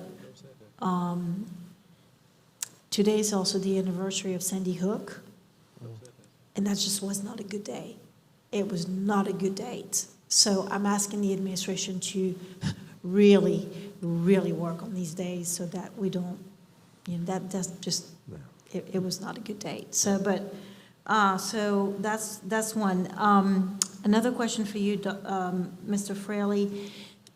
So I have a lot of parents who think or who wants to be notified ahead of time. What can you tell us and tell them? Okay. I've heard that question before. Okay. As Dr. Witherspoon alluded to, and some other folks on the panel have alluded to, if you put too much out, it allows the other side of the segment we're concerned about to say, aha, this is when they're doing something. And that could become a secondary threat or a revised threat. Okay. So that's the main reason. Okay. It just serves a purpose to, unfortunately, not broadcast certain things. That's why during this process or any other active shooter drills I've been involved with, we actually instruct law enforcement to not particularly put it out so it gets in the wrong hands. And they're agreeable with that. They understand the risk factor of advertising, if you will, what's going to occur. Okay, and that's a perfectly good and reasonable explanation. I think that people need to hear that. I will tell you that I think that the most effective tool against all these kinds of things is communication, obviously, and that's part of it. Is there any way, are there things that can be put in place where parents can, or the district can say, in the next, let's say, month, there might be one you may want to start talking to your children that this is part of a requirement, et cetera. Is there any sort of leeway in there to remind our parents that we need to do this twice a year, and with somewhat of an element where they can sort of talk to their children, not have the date, but at least have, Well, I think that's a good thought process without any doubt. I think tonight with announcing the drill and the drill occurring, that hopefully parents will do a lot of follow-up and talk to their children. And of course, as we've mentioned here, knowing full well, there's going to be another one at some point. So I certainly agree with what you're saying. I'm not saying that's not a bad idea. Maybe the administration, the principals or whatever, the executive directors, whoever, can develop a way of putting that out without saying specific and exact of what's going on. That may be something to look at. I mean, that's an opportunity. Okay, and I'm not saying that, I just want to know what best practices are. I hear what you're saying. Or just massage the ideas, but it is certainly a concern, and particularly for really, really young children. Right. It can be really, really traumatic. And I agree. I do know in some of the elementary schools, I'm aware of what they're doing. They've already spoken, in a matter of speaking, to the younger ones, the kindergarten type groups, at least at 2 schools I talked to today. And that's okay. So what you're suggesting, I think, probably has some credence to look at. Okay, let me get to the next one. Dr. Witherspoon, this is probably more in your shop. When incidents like fight, like we've had a lot lately, occurring on campuses, and we all understand, including parents, I believe, that the district will not be, it will be more reactive because kids are on campus and they have their phones and they're sending the messages to their parents. I mean, there is no way to beat the speed of technology today, and everybody understands that. That's right. However, what I'd like to understand, and not what my parents are asking me, is at what point do you think it's reasonable to tell the parents, heads up, we know there are situations, we're aware, we're working on them, we don't have the details, this will come later, but you're hearing from us. So that's part one. Part two, is that on the is the communication piece, is it the school? What leeway and what autonomy and authority do schools have on the message versus the district?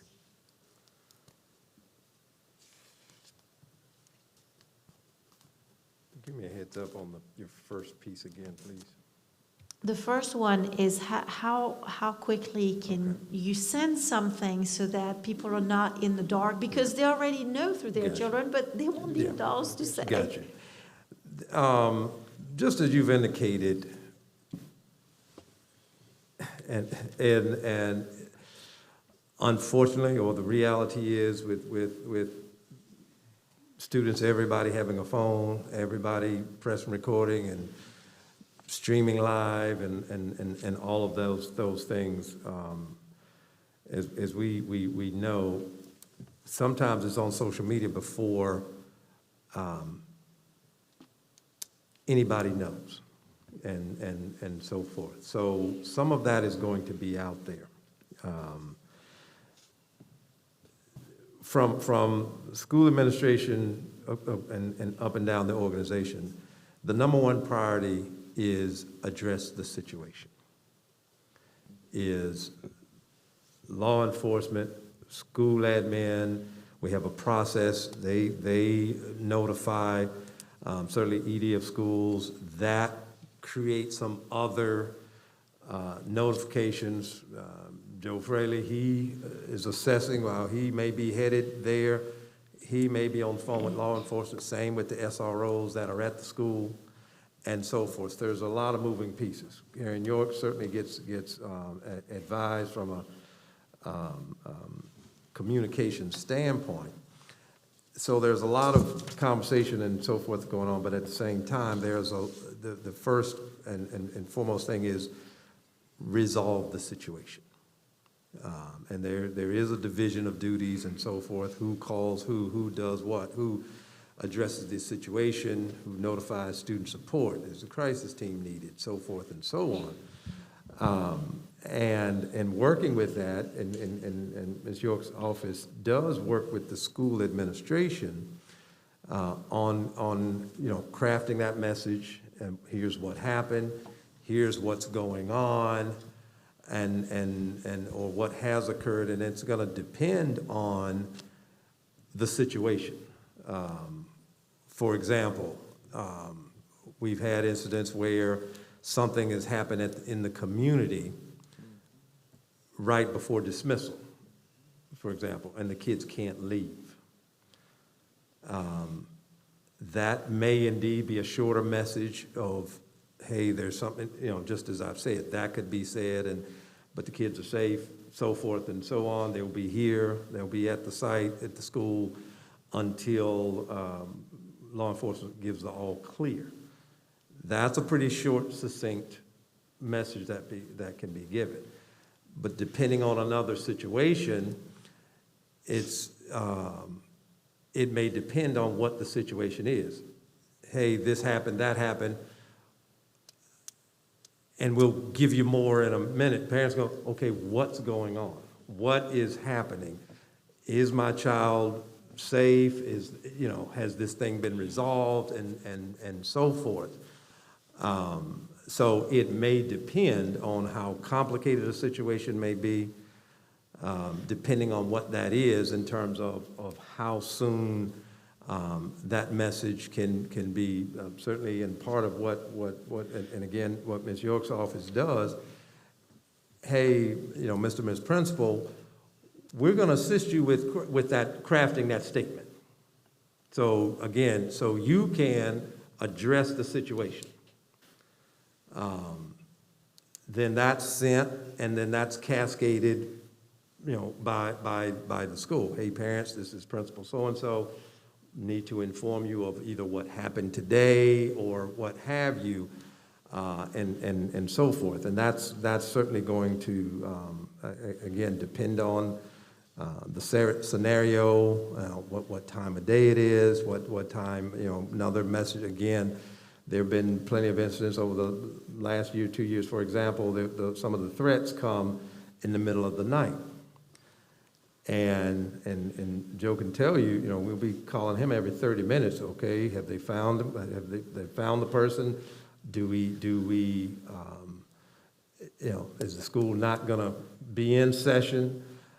Is there gonna be a delay? Can we send that out before the buses run, after the buses run, and so forth and so on? Some of that depends.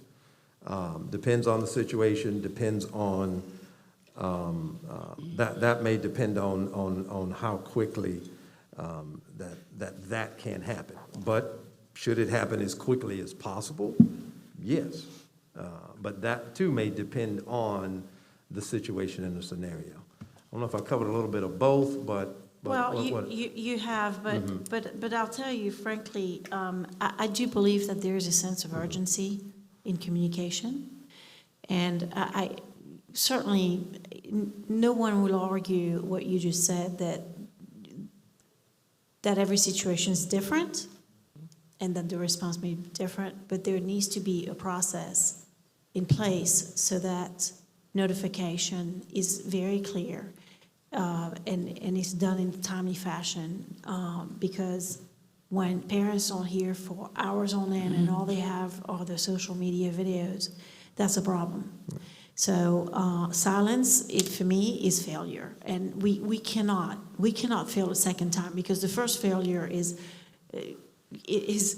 just these situations. Obviously, they're failures for. Not to assign any blame, but they're failures of a sense of security and a sense of order and a sense of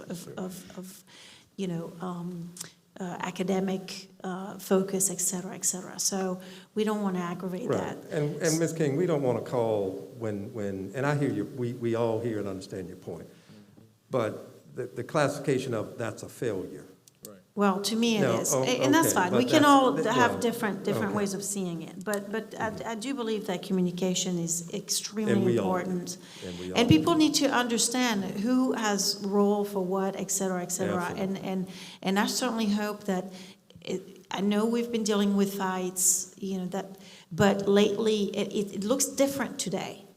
It looks different. Absolutely. The volume, the violence is different. I was shocked with what I saw. It was, children attacking children. It was shocking. And so we need to look at it differently, and I hope that we can analyze and find better systems. I will say two things. Just in this discussion, for me, there are really two parts. One is really what we do, and we will have to talk about it as a board, because this is going to take a lot of money. We're going to have to look at our facilities and see what we need to do differently. If we start talking about metal detector, we're talking about, tens of millions of dollars in just operations, given the number of schools we have, et cetera. You talk about the human cost to man those metal detectors, et cetera. But, that's just only one tool in the arsenal of tools that we can have. So one is just from a facility standpoint, and then the second part is really the social, emotional discipline. Let's put discipline in there, okay? Because it's not always mental illness. It's not always mental illness. It's kids just really misbehaving. And we have to say that. We can't give a pass always to kids, okay? There are consequences.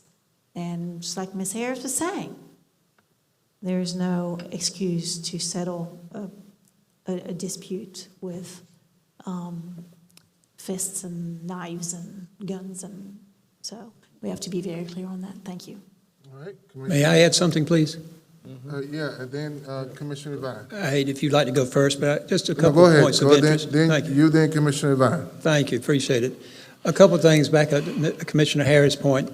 What law enforcement is seeing, what law enforcement is commenting on, most of the folks that are causing the troubles currently seem to be what they describe as the young ones, the freshmen, the ones that have not technically been in school for, 2 years, kind of, sort of.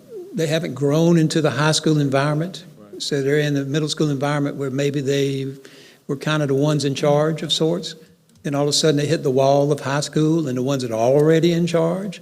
So we're seeing a lot of that amongst the young ones, the freshman type is what I'm being told. So it's something that may need to be looked at. You did make a comment about the parents. It bleeds over to the parents. I've seen more cases this year of parents, as they say, acting badly. Some parents have been charged on our property. Students have a fight, parents come to pick them up, the parents get in a fight. There's been more and more cases of that, so there is something missing out there. something to look at. Just a point of interest, but yeah, you're in the right track. I don't know what it takes to fix that, but there is a tremendous amount of anger, more so I've seen this year than years past, more so than prior to COVID. But it's not just related to schools. It's in the community as well. Mental health, not mental health, whatever. It's just a lot of anger out there. So I just wanted to point that out. I appreciate it. Chairman Bishop. All right. Thank you, Commissioner Devine. Thank you, Commissioner Bishop. Thank you, Mr. Fraley and Ms. Offing, for your reports. I think it's a timely discussion. I think that, again, I look forward to continuing this discussion. I don't want to belabor the point. I think Ms. Harris has hit all the highlights, but I do just have a few thoughts and questions, and I'll start with one of my favorite authors, Stephen Covey, has said the biggest communication problem is that we do not listen to understand, we listen to reply. And so I think a lot of times our students listen to reply and not to understand. And sometimes even as adults, we do the same. So with that said, Dr. Witherspoon, I'm not sure if this goes to Mr. Fraley, but general question, our mentoring programs, where are we regarding this particular item? And you can bring it back if we need to. If you don't know, I'm okay with that. Yeah, it's been in place.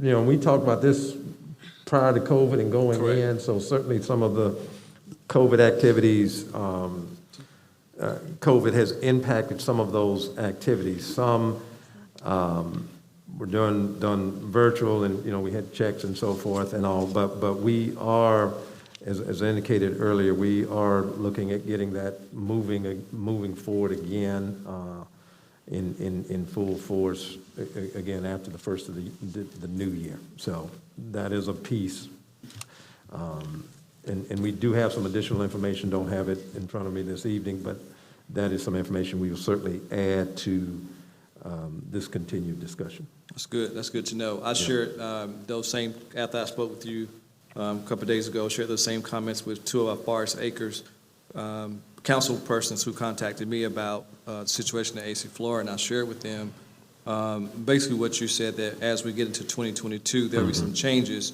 and then we'll move forward with those persons coming, hopefully on site, if not virtually, Right. to help participate with our young people. Secondly is, how do we ensure outsiders are not walking around our school campuses?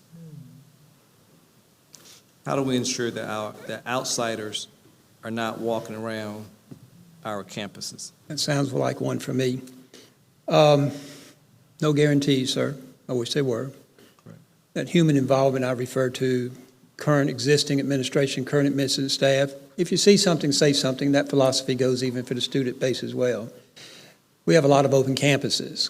We have some sort of fencing around most of them, but we don't have complete fencing. I'm not advocating that it is standing, but that's the problem. Somebody propping a back door in, for example. Once somebody gets on the campus, you go by, back door's propped open for whatever reason. So if you see something, do something. Trying to defend keeping everyone off the campus is very problematic. We have students sometimes that don't do well in school, they get expelled or suspended, whatever, they come right back to the campus, and oftentimes cause disruption. I personally don't know what the fix is, other than more manpower of sort, more staff, more observance outside.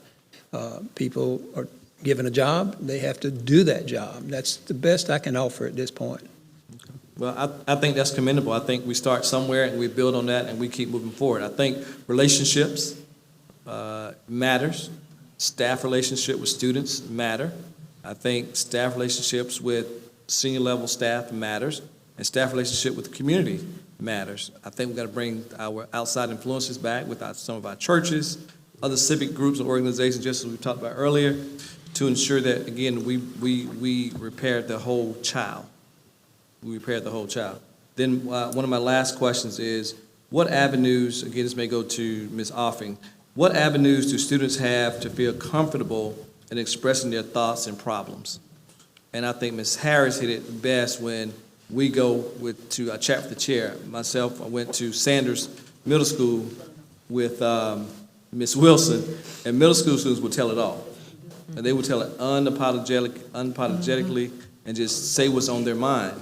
But how do we, once we leave, how do we ensure that students feel comfortable in expressing their thoughts and problems? Again, student advisory, advocacy. We're working with the advocacy activities and things. We're looking at beefing that up for our schools. Just making that connection, giving them that connection with an adult and a staff member in that building that they could get that support from. I hope that answers your question. No, I think that's, again, we start somewhere and we build upon that. Yes. And we keep going. So again, relationships. Yes, that restorative practices, conflict resolution is what we're going to focus on and what we're trying to move forward to, getting our students to understand, taking a breath, calming down. Like Joe Fairley said, the anger. Right. The anger is what we're trying to identify. Where's the root of that? Where's that coming from? Well, I can tell you, dealing with the population I deal with on a daily basis, a lot of that rage is family generated. Amen. Over a period of time. And so we look at the family dynamics and we attribute some of that, not all, but some of that to the household. And as Ms. Harris likes to say, we inherit what the community brings to us. Yes. And so in that inheritance, we're trying to also fix the problem. And I'm not good at math, Mr. Bishop. I did fairly well. I did pass the test BSAP. the BSAP out of high school. I think we have students about 7 hours a day. Yeah. 5 days a week, 36 weeks out the year. That's about 1,260 hours. We got about 8,760 hours in the entire year. And that's about 14% of 1 year of time that we have students in our possession at a minimum of 7 hours. Sometimes maybe a little bit more aftercare, before school starts. So if you look at that number, 14, 15%, that's not much time that we have with our young people. So then that requires some additional opportunities for our community to come forward and to help us. Because again, we're just a piece of the fabric of the community. And so we look forward to the community, as we look into 2022, coming forward to help us in this environment. So again, I'm gonna leave it there. I look forward to our continued discussion next year with our safety meetings in the future. And Dr. Witherspoon, and you may have said if I didn't hear you say it, are we gonna try to bring some of those safety meetings like we had pre-COVID, or are we gonna try to tweak some of that? We did those a while back, and it may very well be appropriate to repeat those again. So that is certainly on the table as well. Okay, very good. Thank you, Mr. Chairman. All right, I believe Commissioner Harris had one more comment. I would like to say something then. I see Commissioner Lomanak. I'm gonna be real Then quick. Commissioner Myers. I'm gonna be real quick, and I don't even need an answer tonight. But Mr. Devine alluded to it from chat with the chair. One of the questions I ask the children all the time is there someone that you can talk to if there's a problem or there's an issue, you don't feel safe in the school? Not family. We need to know that in the school. And what I hear from our students a lot of times is Miss So-and-so in the cafeteria, Mr. Such and Such, my bus driver, or Mr. So-and-so, the janitor. And all the kids at the table say, oh yeah, you can talk to him about anything. How do we get them more involved? See, this is going back to our earlier discussion about the eyes not being more important than the knee and the toe. We all make the one body.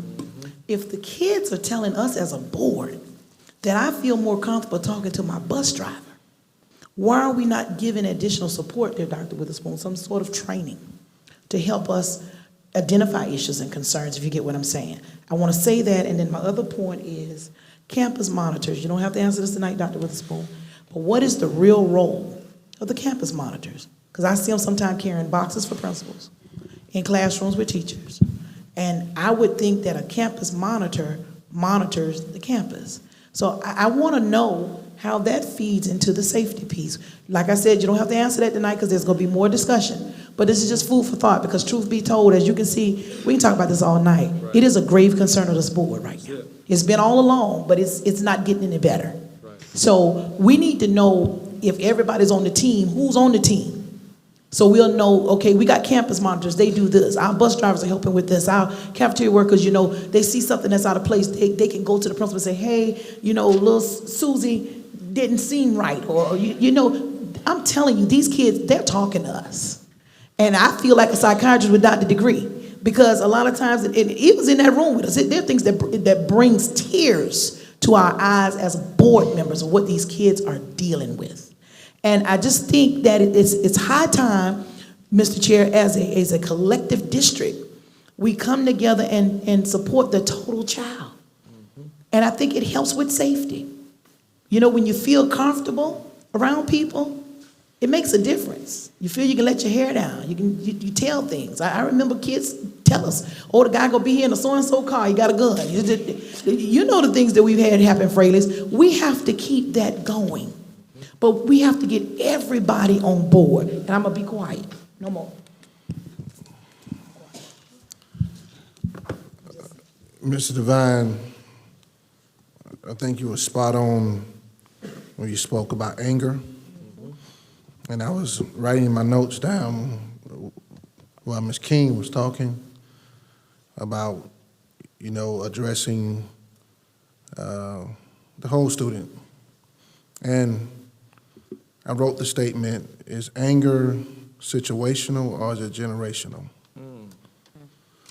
There's a word, Dr. Witherspoon, called epigenetics, which talks about how things are ingrained in your genes, or your genes, that it creates you.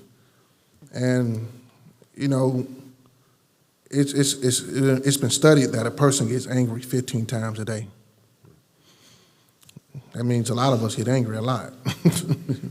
And for many reasons. It could be anything. It could be a student getting mad because they can't find a pencil for assignment. But I think we have to just keep taking the lead of student support services to help us address the anger management. But even further, I'll give this quote. I think it's by Frederick Douglass, Mr. Devine. Mm-hmm. It says, it's better to build up children than to repair broken men. Mm-hmm. It's not saying you can't do both. It's just saying which one do you put in front of the other. We're dealing with children and the management of their emotions. And so student support services spoke towards emotional intelligence, self-awareness, self-management. I think we also have to couple that with social intelligence. It's a little different. And conversational intelligence. I don't know about you all, but I tried to have a conversation with a 12-year-old, and the code switch just didn't happen. I couldn't get it. I just didn't understand what it was saying, because they identify things in a certain way. Like when we used to call things a lie, we called it a lie. Now they call it a cap. Call it what? CAP, like a baseball cap. It's called a cap now. Yeah. I didn't get that at first. So it is a lot of how we communicate our anger. So I'll close with this. Someone mentioned chat with the chair. The more you do it, you're going to find out how much, the rating that these students are giving about their sense of security and safety. I won't name the school, Dr. Witherspoon, but it was alarming, even baffling. The students said on a scale of 1 to 10, they were at a 6 about their security, about their safety. That's right above average, right? Right above it, barely. I mean, that just tells us that we have work to do. So in closing, I look forward to understanding how do we handle situations with crisis management, with student support services, working towards that level of social intelligence, conversational intelligence, and then last but not least, the anger management part. Thank you. Robert Lomanak. Thanks, Chairman Bishop, and it's It's 10:30. Ms. Offing, I've got just a couple of quick questions for you. I hesitate to delay us anymore, but I ran a program in District 1 where we provided a social worker and an extra person for one grade level of kids, and a promise that when a teacher was struggling with a student, one of us would be up there in 60 seconds or less. And the social worker established a relationship not just with the students, but the families, and we also provided weekly mental health counseling for the students. And it worked. And I still hear from those teachers that say they haven't felt that level of support for themselves or students since. And it also helped the other students in the classroom, because we avoid the escalation of the behavior. When someone's struggling, we avoided ISS, we avoided suspensions, and we avoided expulsions. And I think sometimes what frustrates me about this conversation is we know what we need. We are way off the recommended ratio of school social workers. We are way off the recommended ratio of school psychologists. We are closer to the recommended ratio of school counselors, but this is one of my questions for you. Over time, the responsibilities of school counselors have expanded to cover things that they were never trained to do, like master scheduling. And in fact, it's gotten so bad that there was a grant out of USC that would pay a school if they would allow their school counselors to do just school counseling tasks. And so even though we're closer to the recommended ratio of school counselors, I feel like we're further than the numbers would show, because they are having to do standardized testing a lot, master scheduling a lot. Do you see any way of at least getting closer to the recommended ratios for school counselors and taking some of those responsibilities that aren't related to the issues that we're talking about now, which is whole child, whole family? And then do you see a way that we can get at least within earshot of the recommended ratio of school psychologists and school social workers? And do you agree that those are the things that would make a school safer and the climate better? Yes, sir, I totally agree. And you are correct. Our counseling ratio is closer to that 250 that the ASCA model recommends that we have, and we're very pleased with that. So now we're wanting to move closer to that 80% of direct and indirect services for our counselors. So that is something that we could put on the table to be a part of this discussion, so that we can include administrators and those that are involved at the school to understand that role, that specific role of the counselor. Well, I'd love to hear that, and I know that Ms. Kelly Campbell would agree with me. We need more social workers, and when some parents would say to me, "How does this help my kid?" and they were talking about a kid who doesn't struggle in the classroom, I said, because the teacher gets to keep teaching, and because the kid who is struggling gets support immediately.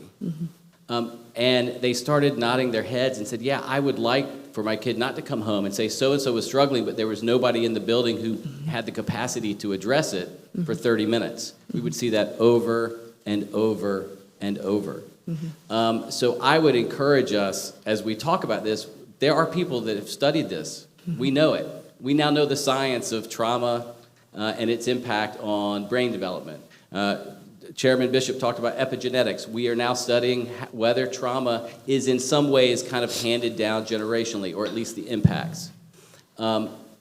We know all of this stuff, and we know what we need, and it's more support by adults, non-teaching adults.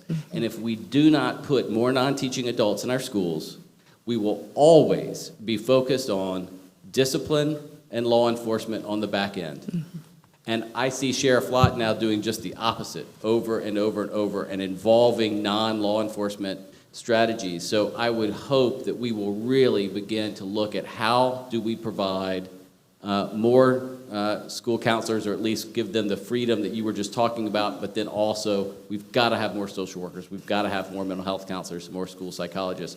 Right now, school psychologists spend almost all of their time doing evaluations for special ed. That's not proactive work. That's necessary.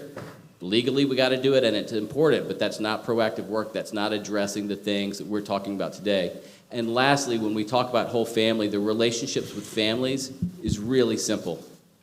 Have enough people that you can provide them what they need when they need it. My team at an elementary school did not lose track of a single family for 24 hours during the entire pandemic. Find another grade level where they knew where every single kid was and every single family member was. And it's not because we're better than anybody else. But we were at the recommended ratio of adults to teachers. So I do want to say this. Social workers are my favorite people in the world. If we'd rein them down, the world would be a better place. So I'm not blaming any single social worker or psychologist or school counselor. I'm blaming us for not giving more of them. So I hope that we will really focus on the things that we already know will work. And I thank you and the rest of your team for all that you're trying to do, and I know it's under difficult circumstances. Thank you, sir. All right, there's something I think Joe wanted to say, and I got one last comment, and I think we'll give it back to Dr. Witherspoon. Oh, okay, Commissioner Myers actually been patient. Yes, thank you. So Joe Fraley, Commissioner Myers, I got one comment. Okay, I'm gonna say it again. Commissioner Myers, excuse me, Joe Fraley, Commissioner Myers, Divine, then I got a comment, then Dr. Witherspoon. Amen. Thank you, In sir. that order. Chairman Bishop, I appreciate it. Dr. Witherspoon, I appreciate it. I want to thank this sitting board and all other prior boards for the last 21 years for supporting me professionally. And I thank you as you've allowed me to do my endeavors to protect this school. Thank you very much.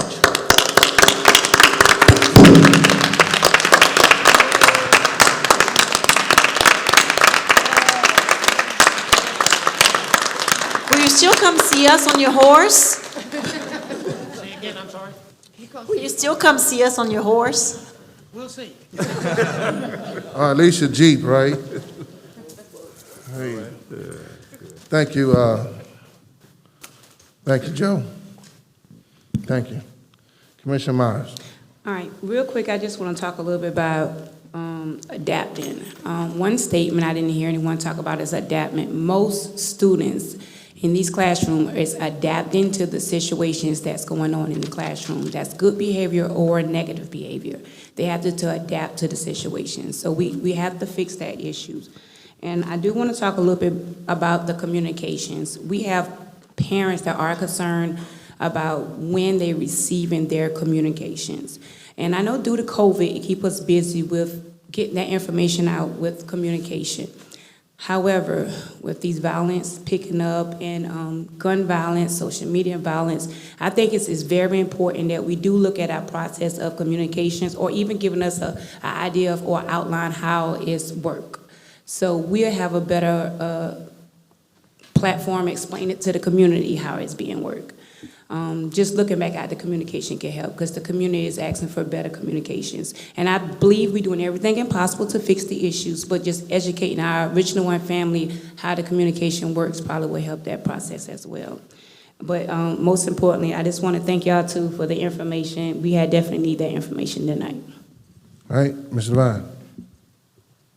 Thank you, Chairman Bishop. Going back a little bit to what Mr. Lomanak said regarding the social workers, psychologists, and school counselors. And one of the things I did not mention was that this year, SCSBA has challenged and will get together with all the state-level organizations across the state to put together a one-page legislative platform working together on. And so I will tell you that each of us, the various groups, SC for Ed, SCEA, PTSA, SCSBA, SCASBO, each have mental health services in our platforms, and that we believe that the General Assembly should appropriate adequate and substantial funding for school districts to provide for mental health services for students and staff. And so as we talk about wraparound and whole child support, that is one of the things that we're looking at, because we know that it takes a little bit more for those specific positions to happen. And so we're looking for some additional funding from our state. And so we hope our legislators will understand just what you're talking about and the difference that make, because that support does make a tremendous difference in our classrooms, so that teachers can really teach and provide the services that they need to provide on a daily basis. So thank you for that reminder as well. Chairman Bishop. All right. Dr. Witherspoon, if you don't mind taking this note to bring back to us. There's a need from the community to understand why is it that their child who is assaulted, they didn't instigate or even initiate the fight. However, when they involve themselves in altercation through what is probably defined as self-defense, they get suspended as well. Maybe within your discussion as far as code of conduct and consequences and violations, we can address that in a certain level where it could intervene or interrupt people willing to start or initiate altercations. You want to address that now? Well, no, we'll bring that back. Okay. You can bring it back later because that has happened in several situations where children are, sitting down, defenseless, minding their business, walking by, and they get struck.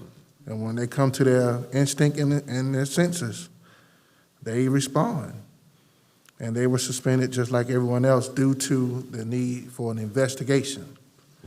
So please bring that back as a part of your presentation, dealing with the violence that is going on.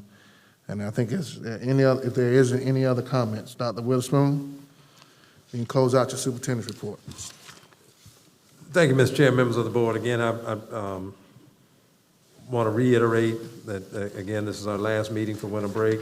Friday, December 17th will be the last day of classes, and regular schedules will resume on Monday, January 3rd. And again, to this board and to everyone associated with Richland 1, have a happy holidays, and have a great winter break. Enjoy your time with your family and friends, and be safe. Mr. Chair. All right, everyone. We're now getting down to the last item on our agenda, which is our adjournment. Let me read a statement before we adjourn. 12.01, the next regular meeting of the Richland 1 Board of School Commissioners will be held on Tuesday, January 11th, 2022, at Eau Claire High School, 4800 Monticello Road, Columbia, South Carolina, 29203. Without any objection, happy holidays, happy New Year, stay safe, take care.